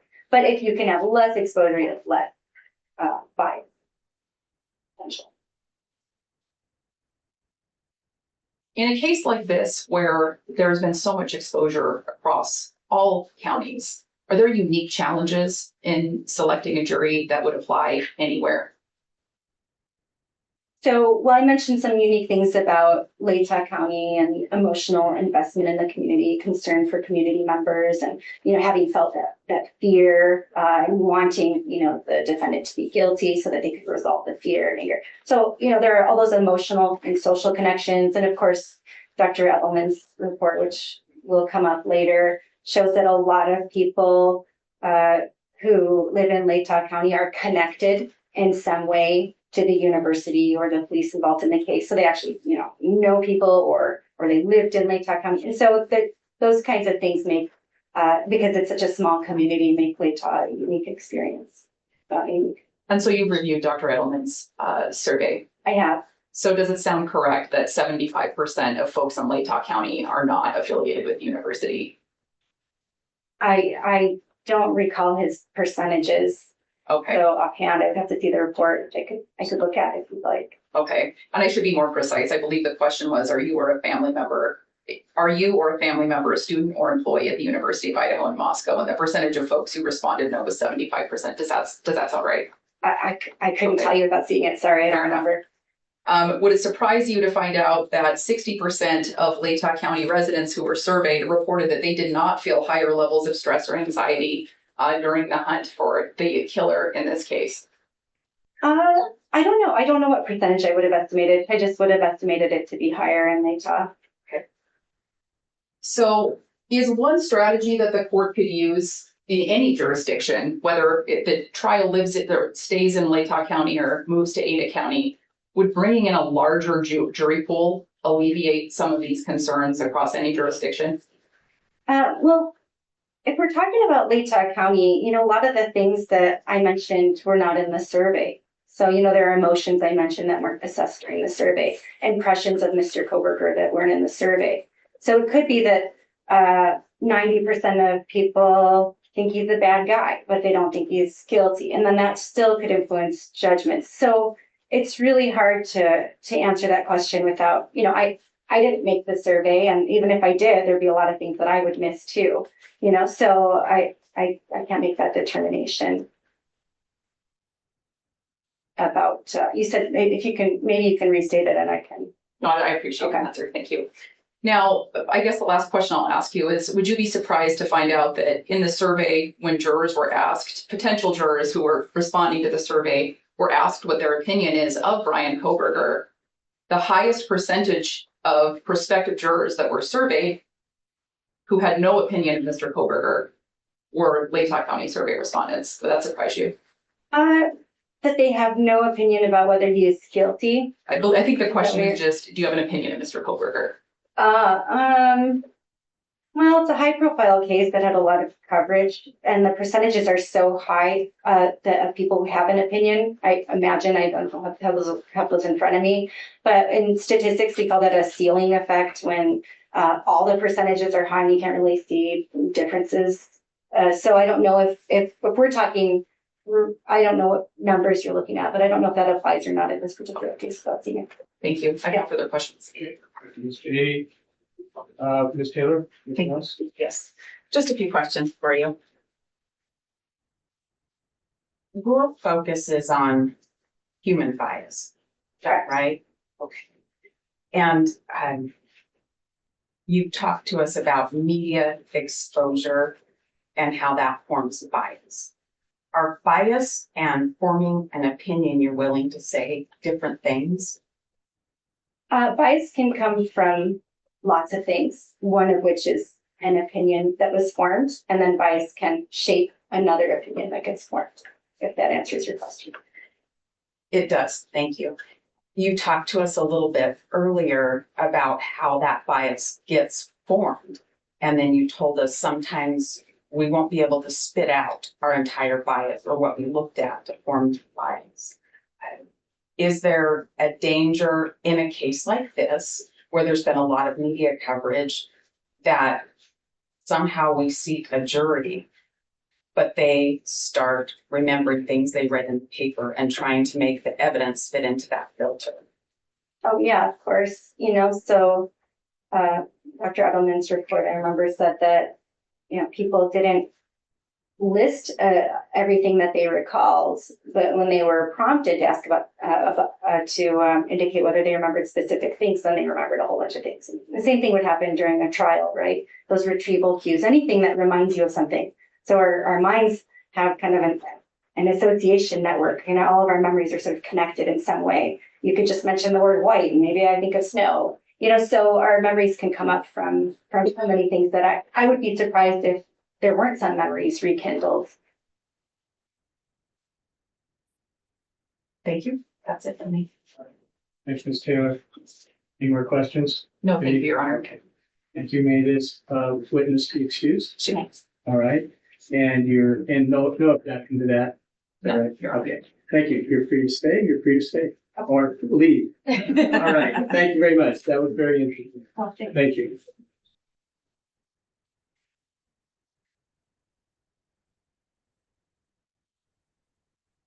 Okay, next witness. Next witness is Dr. Bryan Edelman.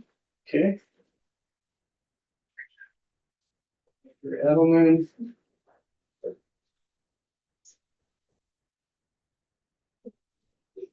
All right, welcome back. Please raise your right hand. You solemnly swear or affirm that the testimony you give in this case shall be the truth, the whole truth, and nothing but the truth under penalty of perjury. I do. All right, thank you, sir. Please have a seat and then please state your name and spell your last.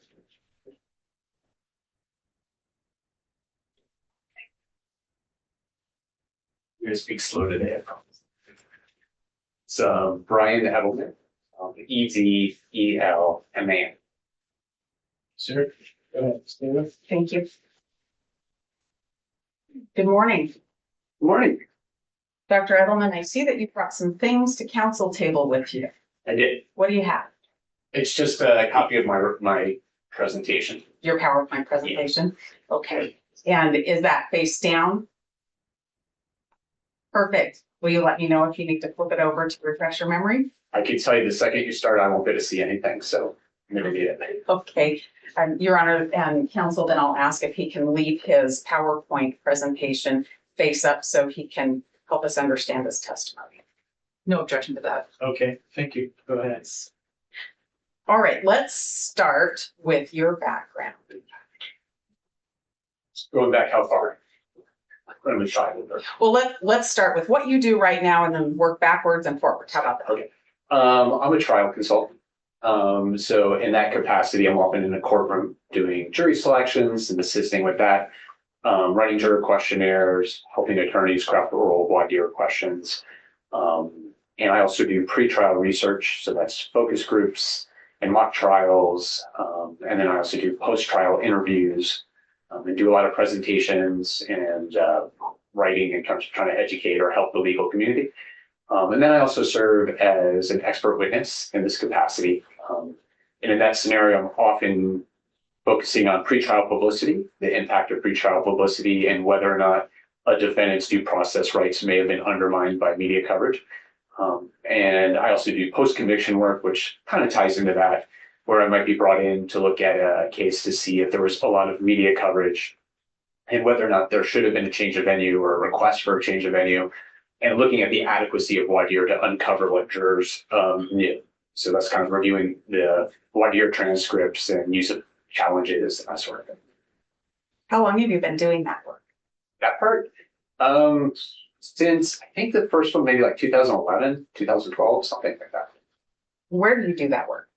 What company? So all over the place. So all over the country in state and federal cases, in Florida, Michigan, Washington, DC, Idaho, California, Texas, New York, a bunch of others. So quite a bit. How were you educated to do the work that? So I have a background in social psychology. So I have a Ph.D. in social psychology from the University of Nevada, Reno, which is a program that really focused on psychology and law. That's where the judicial college is, and something called the Grant Sawyer Center for Justice Studies. Am I going slow or I do it better? Okay. And while there, I worked at the Grant Sawyer Center for Justice Studies as well, and did research on the death penalty, so on pretrial release programs and the impact of media coverage, so kind of similar to this. And when I finished that, I went to England and got an LLM in international humanitarian law, and then came back here and started working at a trial consulting firm. I think I started in 2000, I want to say 2004. That sounds about right. 2000, I think. And then started my own or co-founded Trial Innovations, where I am now with a business partner in 2011. Do you do any teaching about your Teaching?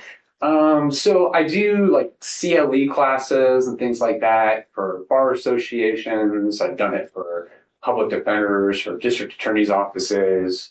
I've been like a visiting lecturer at like different law schools, at the ASTC, which is the American Society of Trial Consultants. Did classes on like trial consulting and change of venue. I think I've done one at APLS, which is like the American Psychology Association, a legal society.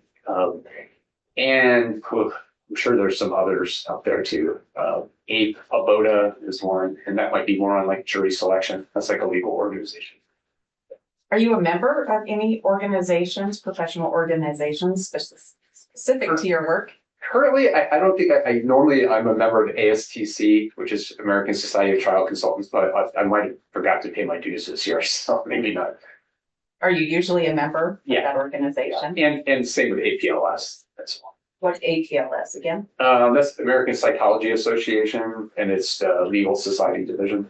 And then I also do for like the ASTC, I've been on like a committee that helps write some of the professional guidelines, particularly around change of venue. And I understand you do consulting work. Do you testify as an expert? Yes. What states? What Roughly? states? Roughly? Okay. Kind of the ones I mentioned earlier. I'm sure there's more. So, Florida, Michigan, California, Washington State, Washington, D.C., Texas, Idaho. Wish I had a map in front of me right now.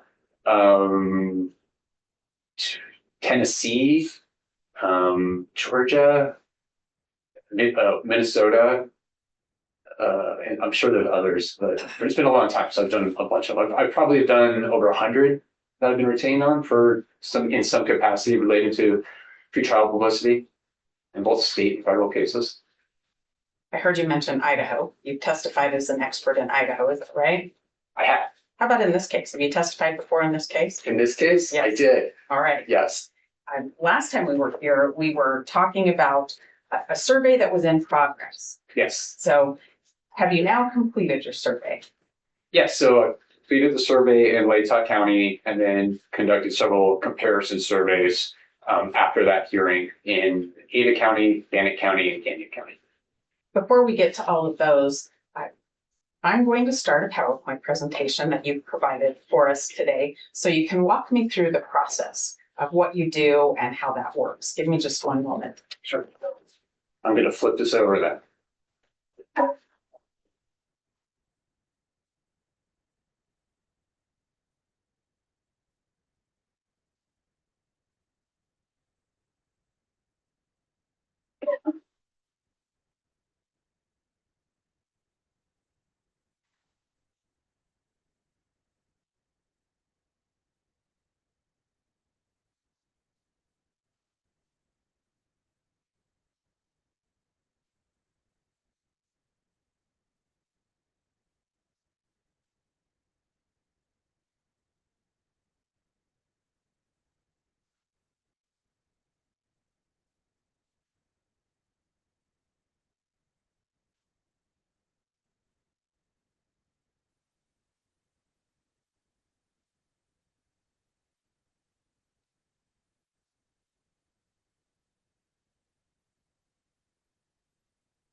Thank you for that, for the patience. I think we have it now.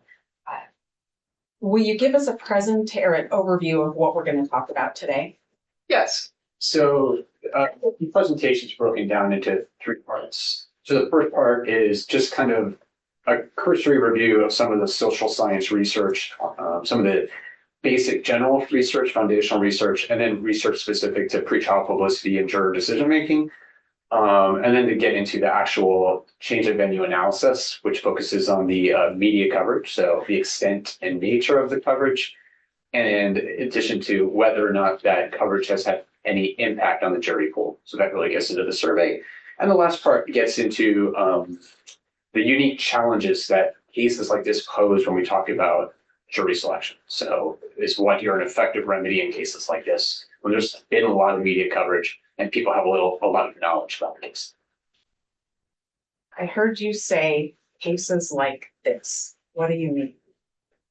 Sorry, when I say what? Cases like this. Oh, cases that have a lot of media coverage. So in a normal case, like a car accident or something like that, people come in, they might have general attitudes about drinking and driving, but they don't have case-specific attitudes about this person that are well developed from information I know about the evidence and the person and so on. When you have a case like this, people come into the courtroom with case-specific attitudes that are well developed, and based on, it could be emotional information, it could be evidence that they already have read, seen, or heard. So they have very well developed attitudes.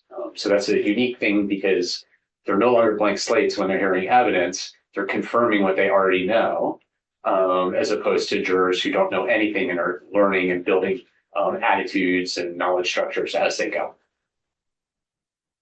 All right. Let's go to the background of why we do this, why this matters. Yeah, so there's decades of research in general documenting the impact of pretrial publicity on decision making, and it kind of falls into 2 areas. So there's what we call field research, which is kind of similar to like a change of venue survey. So people are exposed to pretrial publicity in a naturally occurring setting. I read the newspaper, I watch it on the news while I'm cooking dinner, whatever it may be. And so we see natural exposure and we're able to assess the impact of that coverage on pretrial opinions. But there's some limitations to that. We can't really learn how pretrial publicity impacts decisions, and we can't really learn the types of pretrial publicity that are most impactful, and whether or not remedial measures like an admonition or voir dire mitigate the impact it has. That's where experimental research comes in, because it's a controlled setting and we can test things like what types of pretrial publicity are most prejudicial, how does pretrial publicity impact decisions, and things like do remedies work, and so on. Do you have an example to help me understand maybe the difference starting with field research? Sure. So the one we're looking at here is one of the earlier pieces that was published, and it looked at 3 cases that were high-profile cases in California. One involved the murder of 2 police officers, I think it was in Yolo County, and then the murder of a dental hygienist from a prominent family. So it was the status of the victim was important in that. And then I believe the third one was a rape of a young girl. So they did 3 cases, and they did surveys to assess the impact of that media coverage. And they learned a couple of interesting things. So they learned that people who consume news, whether they watch it on the news or they read the local paper, develop more case knowledge. So the more often I follow the news, the more likely I'm to have detailed information about that specific case. So there's the first relationship that we look at. And then the next thing is case knowledge impacts presumption of guilt. So people who have well-developed case knowledge, they've read a lot about it and they know a lot of detail, they're more likely to think the defendant is guilty. They're more likely to have an opinion about that. And that stands out as more important than a host of things. They looked at gender, education, attitudes towards the criminal justice system. And ultimately, case knowledge was 10 times more impactful, more important than attitudes like towards the criminal justice system. So it wasn't something like, I'm just a pro-conviction person who tends to favor the government and think people are guilty. It was far more important than that when it came to these attitudes and opinions they develop. It sounds like the field research has been important in your profession. Yes. Fair to say? Yeah. Help me understand what experimental research is. Yeah, so these are more, again, traditional studies where we are able to control. We can look to see, maybe we're testing to see what types of pretrial publicity are most impactful. Maybe we want to know if voir dire is an effective remedy at mitigating the influence or impact. An interesting study someone recently did was looking at the set aside question. And they were looking to see if you did something like normally what happens to the jurors on the spot, it's just like, what do you know about the case? And it's kind of like on the spot, I need to think about it and try to recall everything from memory and spout it out right there. So the remedy was, what if the person was given time to write down everything they know and think about it? Think, can they really be fair? And then come back to them and then ask them again. So they were looking at that as a remedy. So that would be an example of an experiment. And like globally, what we find is exposure to pretrial publicity impacts perceptions of guilt, and it influences the defendant's credibility, likability, and sympathy towards the defendant as well. And overall, most of the research shows that judicial remedies are not effective. We talk about admonitions, so like the judge telling the jurors are not allowed to consider media coverage; they have to set that aside. Voir dire, kind of like I was mentioning before, those don't mitigate the impact of media coverage. Delay is another one. Sometimes there's a long delay between when someone reads the coverage and when they come and do the experiment to see if that mitigates the impact. So overall, those are the key findings and takeaways from the experimental research. All right. You have a slide in here called, I'm not saying this word correctly, Potower and Singer. What's this about? How is this important? So this is, again, just an example of some of the research. So in this study, the researchers recruited people who had been excused for jury duty, so they were at the courthouse, and they were put into 2 different conditions. So in one condition, the experimental condition, they read an article, and that article contained information about the defendant. It was a criminal record. And it also included a retracted confession. So they were looking at something that was inadmissible. It wasn't going to come in, I believe, in the story. And the control group read the same article absent those 2 pieces. Didn't mention anything about the criminal past, criminal record, or the retracted confession. And what they found, if you go to the next slide, is that there was a significant effect. So those participants who were in the experimental condition, the ones who had been exposed to the background, the criminal background information and the retracted confession were much more likely, I can tell I'm talking too fast, were much more likely to convict and perceive the defendant as guilty compared to the control group. And that was a significant effect. That seems like a pretty high percentage. This is an experiment with 2 otherwise equal groups of people, some exposed to negative publicity and some not, and almost 30% of the people in that experimental group would have voted to convict just based on that difference alone. So 28 percentage points higher. And again, it's a controlled study. So they're controlling for everything. So the only variable really that should be, that's impacting is the fact that one group heard this negative prejudicial information, the other one didn't. Seems like a high. What's that? That seems like a high amount. Well, it's a significant finding. It's statistically significant.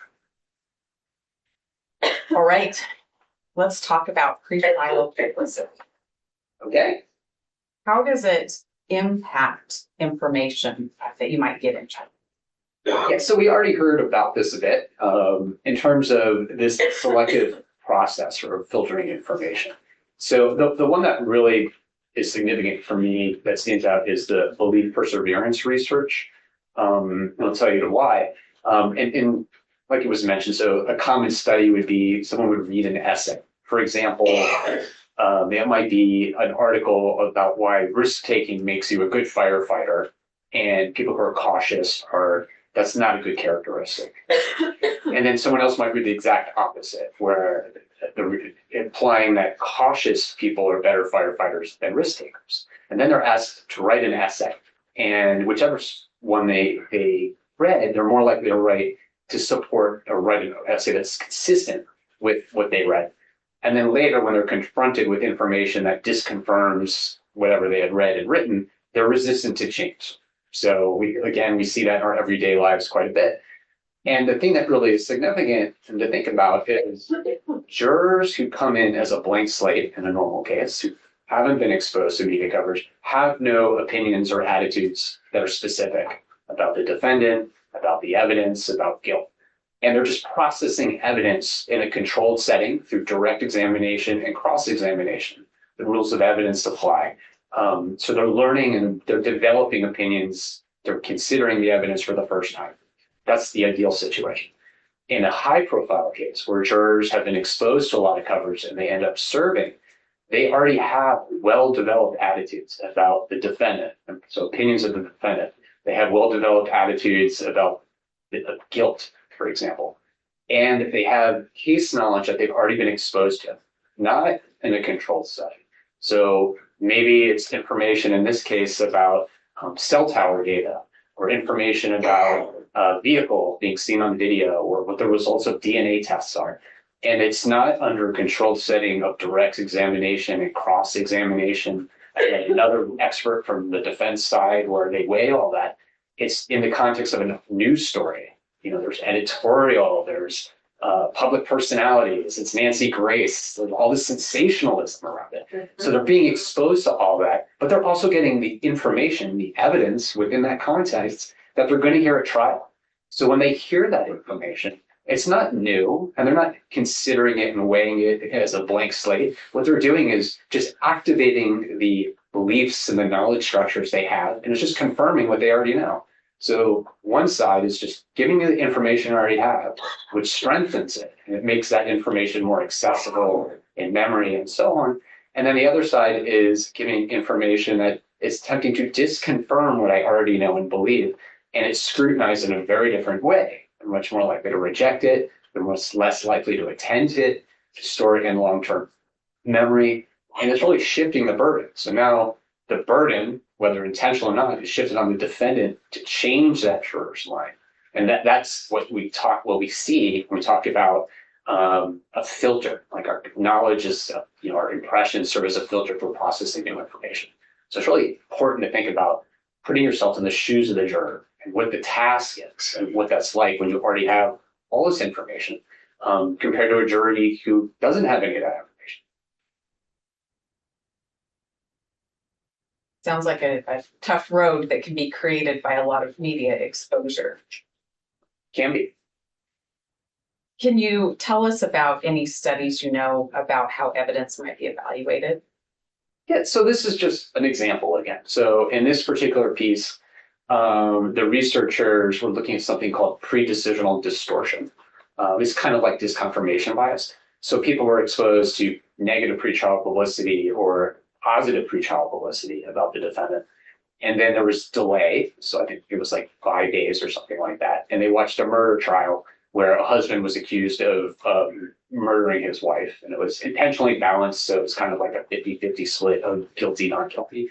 And what they found was that at each point in time, they would stop and do a case evaluation and assessment. And people hold the evidence to be consistent or supportive of whichever leader they had. So if they had started the case where they were supporting, they had been exposed to negative pretrial publicity, they would be supporting conviction, let's say the prosecution.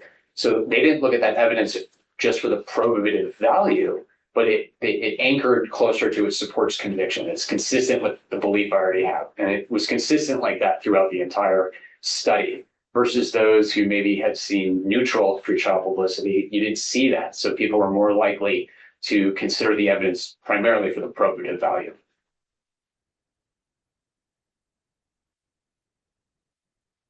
How about when you've had a lot of pretrial coverage and then you have a lengthy trial? What do you know about a risk of confusing where you heard the information? Yeah. By that, I mean bringing in something that you heard a long time ago that didn't have the trial. Right. And think about it based on what you were saying. These studies we're talking about an effect that was discovered with maybe 1 or 2 articles, and it still had an impact. Case like this, you're talking about inundated with pretrial publicity over a significant amount of time, repeating information, And then new information that's sensational. And so it's constantly reactivating those memories and making those knowledge structures more accessible, both consciously and unconsciously. So those attitudes are even stronger. So you would expect to see an effect like this to be even more robust in a trial setting over the course of weeks, months, or whatever it is. All right, let's talk about surveys and what you do. Sure. Tell me what you do when you want to do a survey. What do I do? Yeah. Well, so there's two different phases. So I don't start with I'm going to do a survey. So when I'm first asked to look at this, the first thing I do is collect a newspaper coverage. And I try to take a conservative approach. So I take the papers that have significant circulation in the county, that are based in the county. So I'm not looking, for example, at a paper in Spokane or in Ada County. I'm just looking at the ones here. And I read that coverage and I make an assessment if there's extensive coverage and potentially prejudicial coverage. So what is the nature of the coverage? Does it include inadmissible content? Does it include a lot of detail about test results like DNA results and things like that? So conviction prone evidence. Is it have presumption of guilt or guilt-oriented detail? For example, public officials making statements about a defendant's guilt, victim families talking about that, things like that. Emotional pretrial publicity, because we know from the research the most prejudicial types of media coverage is emotional pretrial publicity, inadmissible content, and information about the defendant's character. So those are three big ones. So really looking at that. In every case is different. So in some cases, it's all about the community impact, and there's candlelight vigils and memorials, and it just shocked the community. In bigger places, you don't see that as much. So it might be something very different. So it's always dependent on the case. If there is not a lot of coverage or it's very neutral and basic, I wouldn't recommend doing anything else. So it would just stop there. If it's extensive coverage or sensational coverage or something like that, we would move to this next step, which is doing a phone survey in the venue. Sometimes we do a comparison survey, sometimes we don't. Yeah. All right. I think you told me a little bit about the analysis of the coverage, but will you again tell me what you're looking for specific to a county before you decide to do a survey? I'm sorry, the main thing I'm looking for. When you're deciding whether or not to do a survey. It really depends on the case, right? So every case is different. There's no I'm looking for X and is there or not. Every case is unique. Every case has sometimes an example would be maybe this case went to trial 5 years ago and there was a conviction and then the conviction was thrown out. So really the unique thing there is exposure or knowledge that this person's been convicted is highly prejudicial. Sometimes there's a confession and we know from the research in the Supreme Court that confessions are considered one of the most prejudicial things that could be out there in terms of media coverage, that when we talk about change of venue. So maybe that's a factor. It always just depends on the case. And do you look at the coverage to the local area you're talking about? Yes. What did you find for Latah County as far as coverage? So just looking at the Moscow Pullman Daily News and the Idaho Argonaut, I found 240 articles going from 2022 to 2024, stopping in June.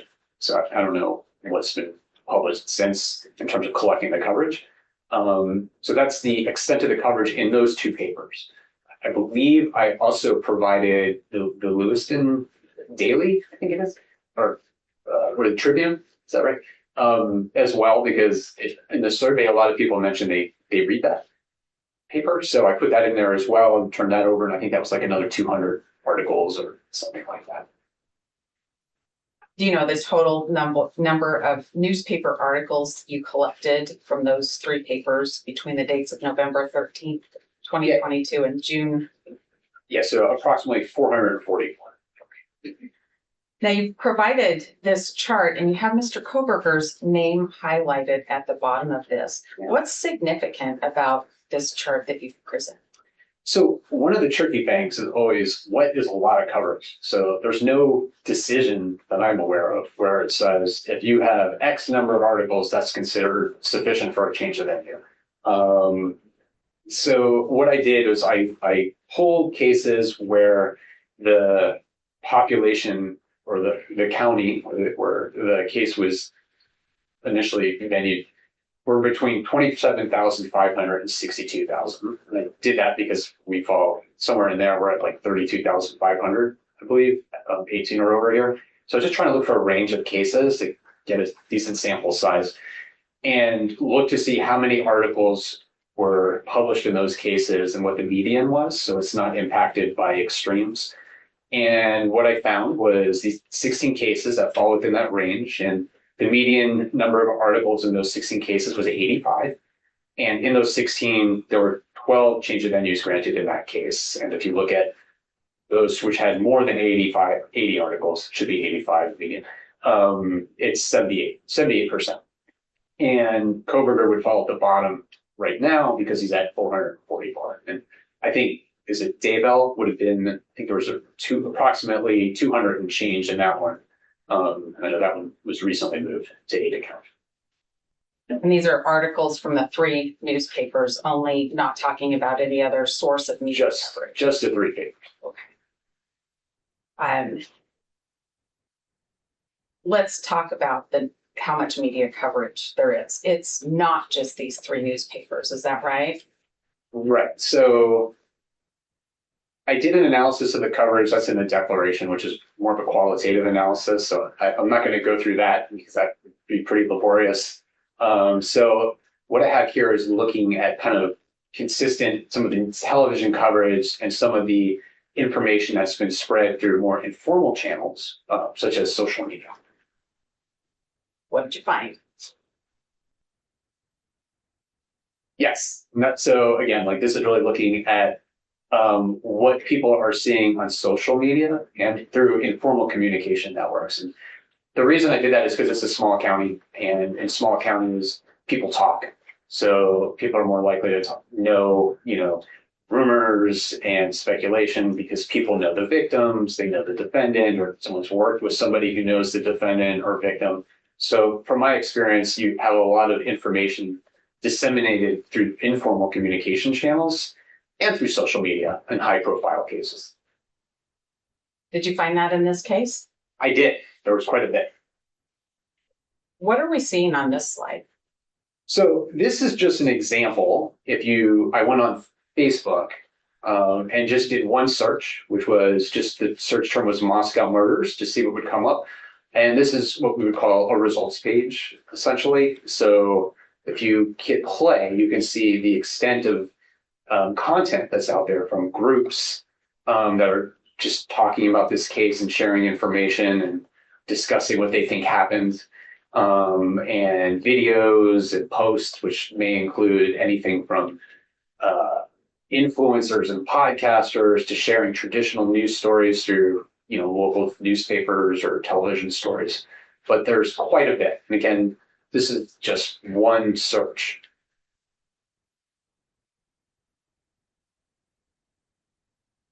It looks like you did a screen capture so that you could show the results from one search term. Yes, this is me just scrolling through the search engine results page from that one search term. And what you're seeing is a combination of everything. And then if you click on the tabs like posts or groups, you would see other categories.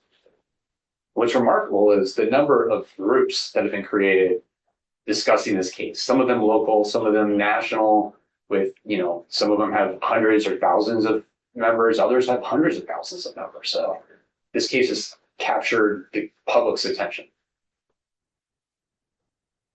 We'll just keep scrolling for a minute. I think this goes on a little bit. Sure. These are all groups that you're looking at right now. So these are just Facebook groups that have been created talking about this case. These are videos. And these all popped up from that one search term.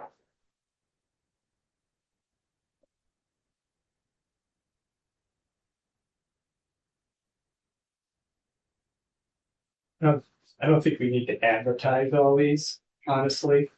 Okay. We've been trying to protect from this kind of stuff. Your Honor, I'm aware of it. I don't look at it. I don't read it. We know it's there. May we take a brief break, Your Honor? Sure. Go off the record.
Delay.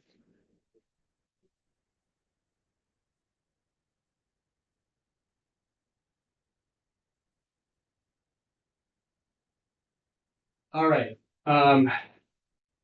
let's get back on the record. Thank you. We're back on the record. This is State versus Kohberger, case number CR 29222805. Counsel are in the courtroom and as does Mr. Kohberger.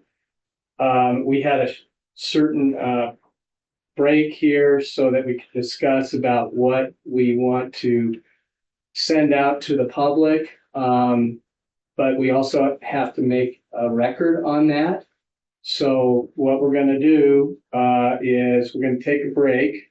We're going to make sure that we have the families of the victims can observe if they want to on Zoom.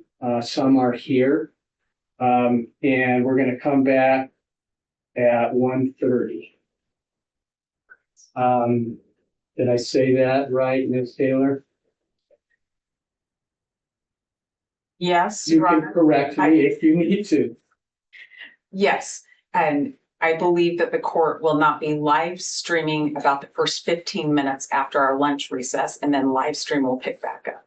Yes. Do I understand that? But the courtroom is otherwise open? Yes. Got it. Thank you. Yes. So it's kind of a compromise, but we thought that there were certain things that maybe we don't want to send out to the public. So I don't necessarily know what it all is, but I need to look at it and see it for on the record. So that's how we're setting this up. Okay, Mr. Thompson, anything else on that or corrections? No, Your Honor, we appreciate the court's concern. We have the same concerns, and I think this is a reasonable way to proceed. We'll reach out to all the families. Great, thank you. Okay, so we're gonna take a break, and we'll start up at 1:30, but the first 10 minutes will not be streamed. All right, thank you.